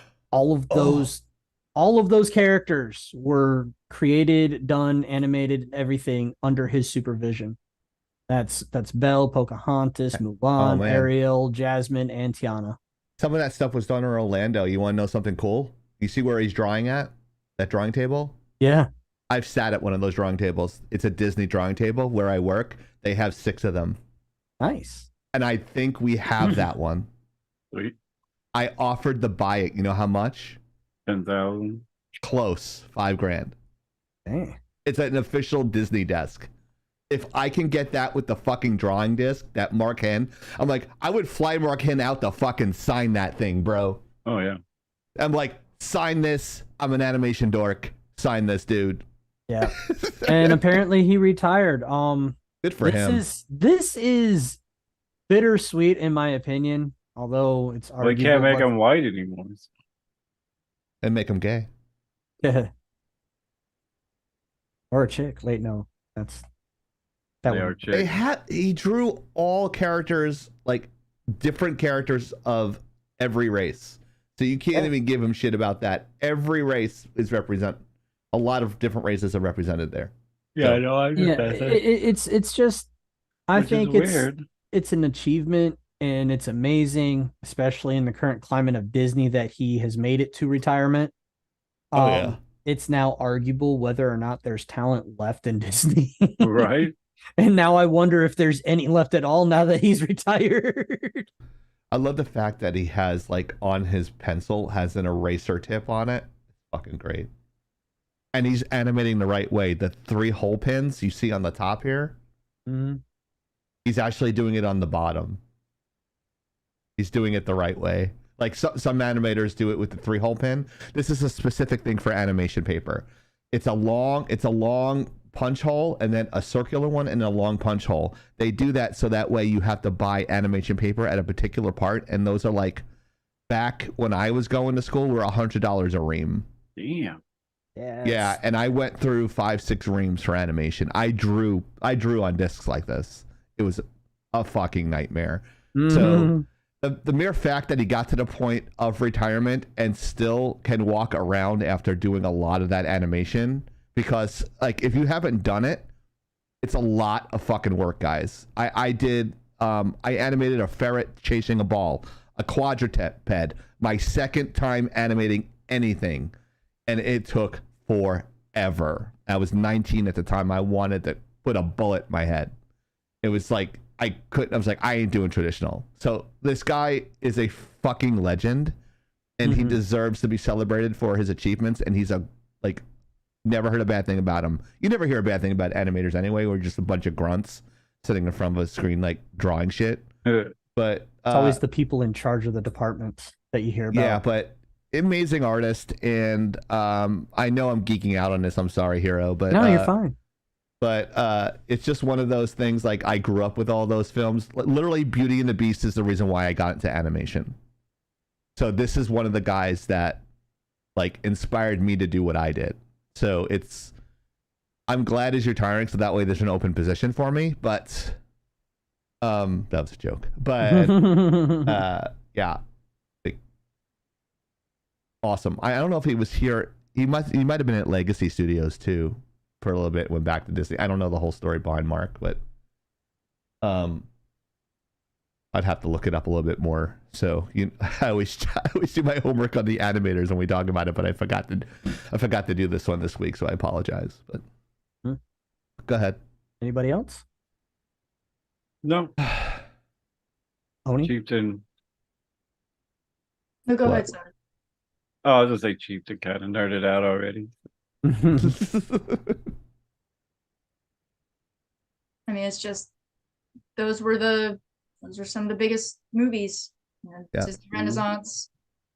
Tiana being the last Disney princess of the animated, well, era. So, Yeah. yep. You know, arguably, still feel like they did Tiana dirty, but that's a story for another time. I mean, she's getting an actual section now called Tiana's Bayou, I think. So Yeah, it's replacing what is it? Something Mountain. Can't remember what it's called. Splash Songs Mountain. of the South. Splash Mountain. Yeah. Yeah, it's Songs of the South. Which actually won a fucking Academy Award for mhm. the song, and the guy won I think he was one of the first black Posthumously. actor. Yeah, he won an Academy Award. Yeah. Like, oh, it portrayed slaves as happy-go-lucky, da da da da. It's a fucking musical. you mean the Song of the South? Yeah. Yes. Yeah. That's what we're talking about. You called it Splash Mountain. Well, Splash No, Mountain was the Splash- name of the ride, but it Yes, it but you themed called the- Song of the South. Yeah. Yes. Yeah, I meant the ride was Splash Mountain, and then Song of the South was inside there, and that was the name of the movie, and that was inside the Splash Mountain. Like, you'd go through this whole little thing and then come down. It was like a whole like part of it. Looks like you were like driving through the movie, or like in a log going through the movie, and then you go to Splash Mountain. I vaguely remember it. I haven't been on the ride in like 15 years. Well, you're not gonna ride it now. Not with Song of the South in there. No, I'm not going They back tore to. down Splash Mountain. It's not. No, they were just retheming it. No, they're Oh. retheming it, I think. Oh, I thought they Yeah, were. but They're just I won't go retheming it. I won't go back there until they change their policies on stuff, because I don't like what they're doing. So I'm not going there and giving them my money. Voting with your wallet. I don't want. I love Disney amusement parks. I went to them as a kid every year. My parents would literally save and scratch and save, and we'd spend 2 weeks in Florida, and we'd go to Disney every year. My parents went without. They didn't do anniversaries. They didn't do Valentine's Days. They didn't spend a lot of money on each other on Christmas just so they could take us little fucking brats to Disney World for 2 weeks. So my parents sacrificed a lot to go there, and now they're overpricing stuff at Disney World, so that way not even the middle class people can go there anymore. It's a fucking shame.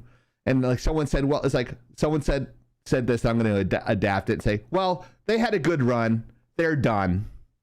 So it's just very frustrating to me, only because as a kid, I love going there. You know, it's just a good thing. Hey, But- Rogue Penguin dropped a line for us on YouTube. Thank What up, Oh, Penguin? wow. Thank you, Rogue Penguin. I love Rogue Penguin. She's got to come on the show. Don't be afraid. We're a bunch of idiots. We're not that smart. She's worried that we're too smart for the show. We're too smart for her. No, we're a bunch of idiots. Come on the show. Right? We love Rogue Penguin. She's awesome. She's one of those types that are a positive streamer that should be partner, because she's fucking funny. Yeah. You ever watch her on stream? She's funny. Yeah. Yeah. She's like, oh, we got to do another stream again. I was like, but I'm afraid. I'm like, don't. I only take small bites, Penguin. You're good. But yeah. Another good streamer that doesn't get the clout, Bandit, Rogue Penguin. But Bandit went from controller to keyboard mouse. Oh, Wow. shit. Yep. Her boyfriend influenced her. I gotta try to convince her to go back to controller. Right? But yeah. But yeah. I don't have a camper's corner. Oh, I guess that's my camper's corner. All right. Soda, take it away, boy. Your favorite genre? I mean, this anime. is funny, guys, in the chat. I watched the One Piece live action, and I was like, this is pretty fucking cool. So Penguin. Boobies, yeah, there was some good boobies in it. Well, I'm not. Well, let's go to the story. Okay, so if you guys watched live action, which was really fucking good, it was only 8 episodes. Okay, yeah, typical Netflix bullshit. So somebody's like, well, you should go watch the anime. I'm like, not a bad idea.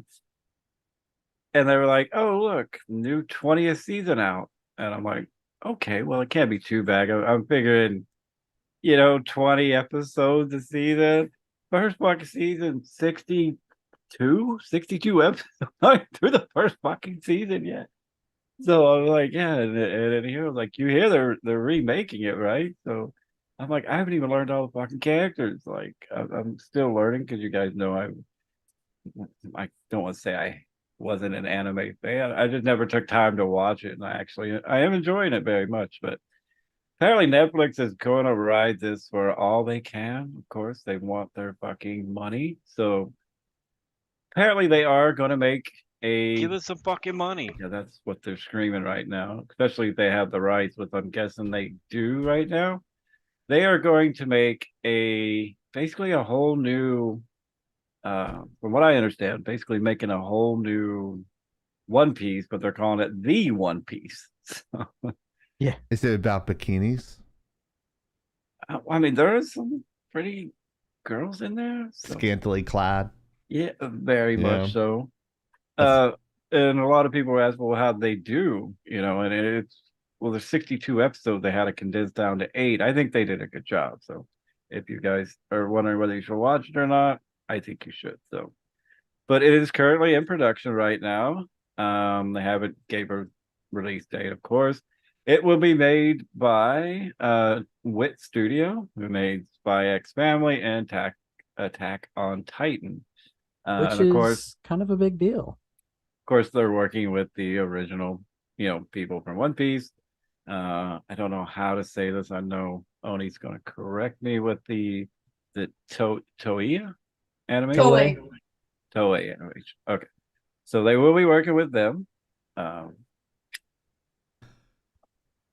And as far as I can see, we don't have a time date, but I'm not quite understanding if they're going kind of multiverse or not. That's what I'm trying to figure out by reading up on everything here. My understanding of what they're doing is they're basically restarting from a specific arc and just reanimating it in a newer style.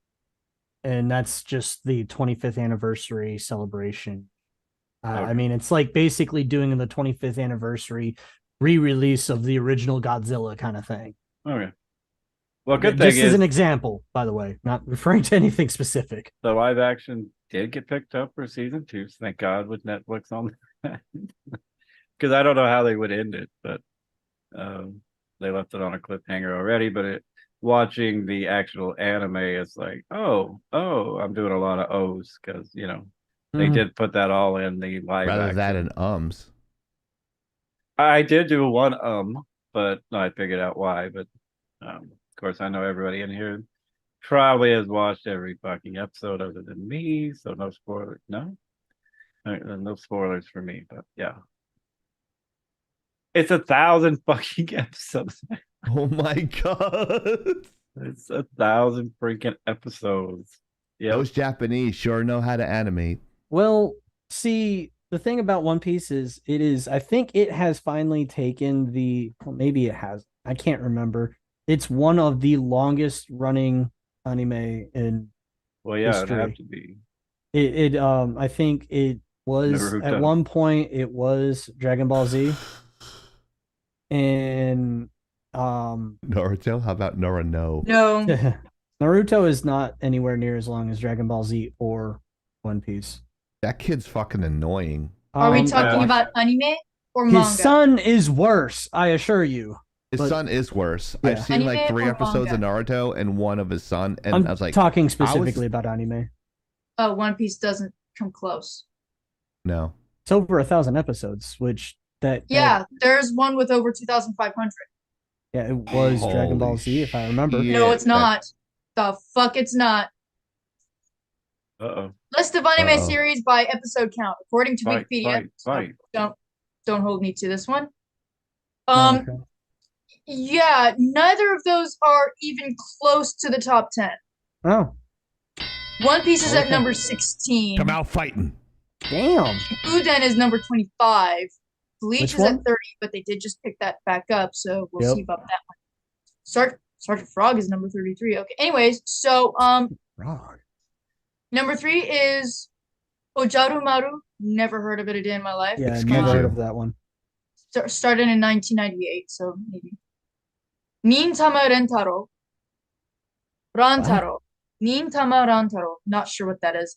And Sazae-san. Sazae-san has currently, and I'm not kidding, 2,640 episodes. I've never heard of any Wow. of those. That one is from Sazae-san. That's Oh, why see, now you're anime just watchers are cheating. virgins. There's no time to get Sazae-san punani. started in 1969. Yeah, cheaters. Now, 69. Nintama Rantaro started in 1993 and Wait, I has know- 2,302. Year Soda graduated one, so- elementary school. Wow. I know of Gintama. Where would Yes, Kazoo, we do that. Do you guys just watch it to satisfy Oni? Yes, we don't want to get her mad. Dragon Ball Z is number 4 or 44. Wow. It got beat by Hamtaro. And That doesn't surprise me, about actually. hamsters. Really Okay. born? That Just- doesn't surprise me, actually. Fairy Tail is at number 37. Penguin was born in 93. Thank you, Penguin. The year I graduated high school. Dang. Oh my god. Damn. 94 I graduated high school. My 30th high school reunions next year. Okay, Badger was 95. So Oh, okay. wait, no, was she 93 too? 95. Okay. 95. I was a freshman in high school. Anyways. College. So yeah, One Piece isn't even in the top 10. Thank One God. Piece has currently 1,088 Right. episodes. Yep, and I'm on 58 or something. I got a Oh lot my more God. fucking- like I said, I can get 3 to 6 in a night, so we have to divide that by You have to retire. fucking crazy. Anyways, let's move along now. Move along. Move along. Okay, Obi-Wan. Move along. Move along. These are not the droids you were looking for. Oh, yes. We'll keep they you are not. updated on this as Perception we check. get more. As we get more, we'll update you.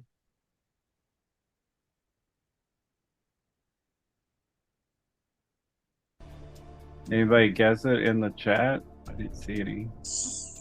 I'm not doing too bad considering I'm skipping over a lot in slides and just jumping back and forth. I'm not doing too bad. Which reusing, Chief? It's the 2000th? Yes. Yes. That's it. Give me your water bottle, black bitch.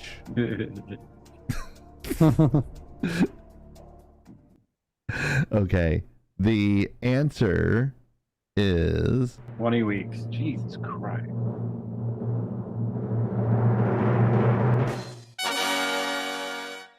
YG Ripple. Really? That was his own Yeah, OG that's the one name? you laughed at. That's his Oh name. my Yeah, God, that's his initial band from. Like, Oh, Like I wow. think he was like, well, I don't remember, like 17 or 18. Oh at my that god, point. that's a funny name. I I was would trying to- never thought that was it. I'm I would guessing totally would've YG went stands for Yamapa. something. Like YG has to stand for something. I don't know. We should ask, but we'll have to ask him next time if we What's that? what YG stands for. I'm assuming it's abbreviated Gangsta? young. Yeah, it might be Young Gangsta? Yeah, it could be. That's I better don't guess than anything I can come up with. I That's swear the that one was a thing. Ben and Jerry's flavor. And now he'll never come back. Right? I was gonna say, please don't watch that. Oh, he could take it and dish it. He's the type that don't give a fuck. He's like, he's a southern boy. He don't deal. You southern boys. Grew up in You a don't. You guys are. I'm gonna rough. be honest, guys. I had a lot of fun tonight, but Yeah. I think we should probably call it. All right, really quick. I want to look. I fixed it. Boosters, Hey! join our Discord, do our things, click the likes, do all the Yes. things. Yes. Follow. Also, Now we- one now more we thing. get I got more a special people in surprise here. for Oni. Uh-oh. All right. Oh, yeah, Special yeah. announcement. Don't forget to get our shirts at shop.spreadshirt.com/lagging out, where we have a brand new shirt design. Oh shit! Oh shit! Dun, dun, dun. You thought Oni had 2 surprises, but here's the third one.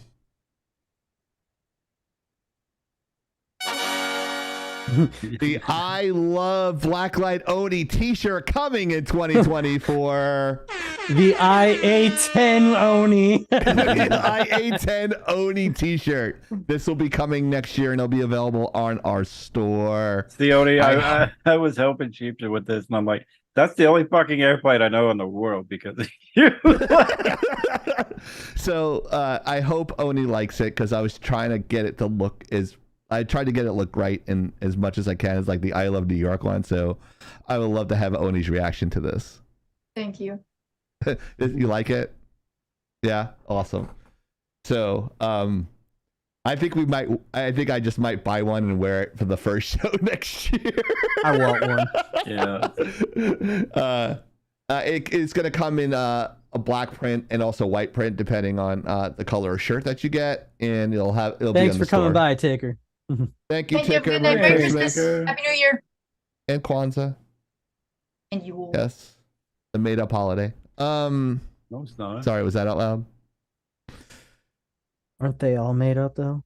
Yep. Oh, fuck you. So, okay. On behalf, let me just hit the So, by the way, guys, the only message we get on Kick tonight was "suck my dick." who's Wow. I know some random dude came in, suck my dick. What was his Okay. name? I mean, Like, okay.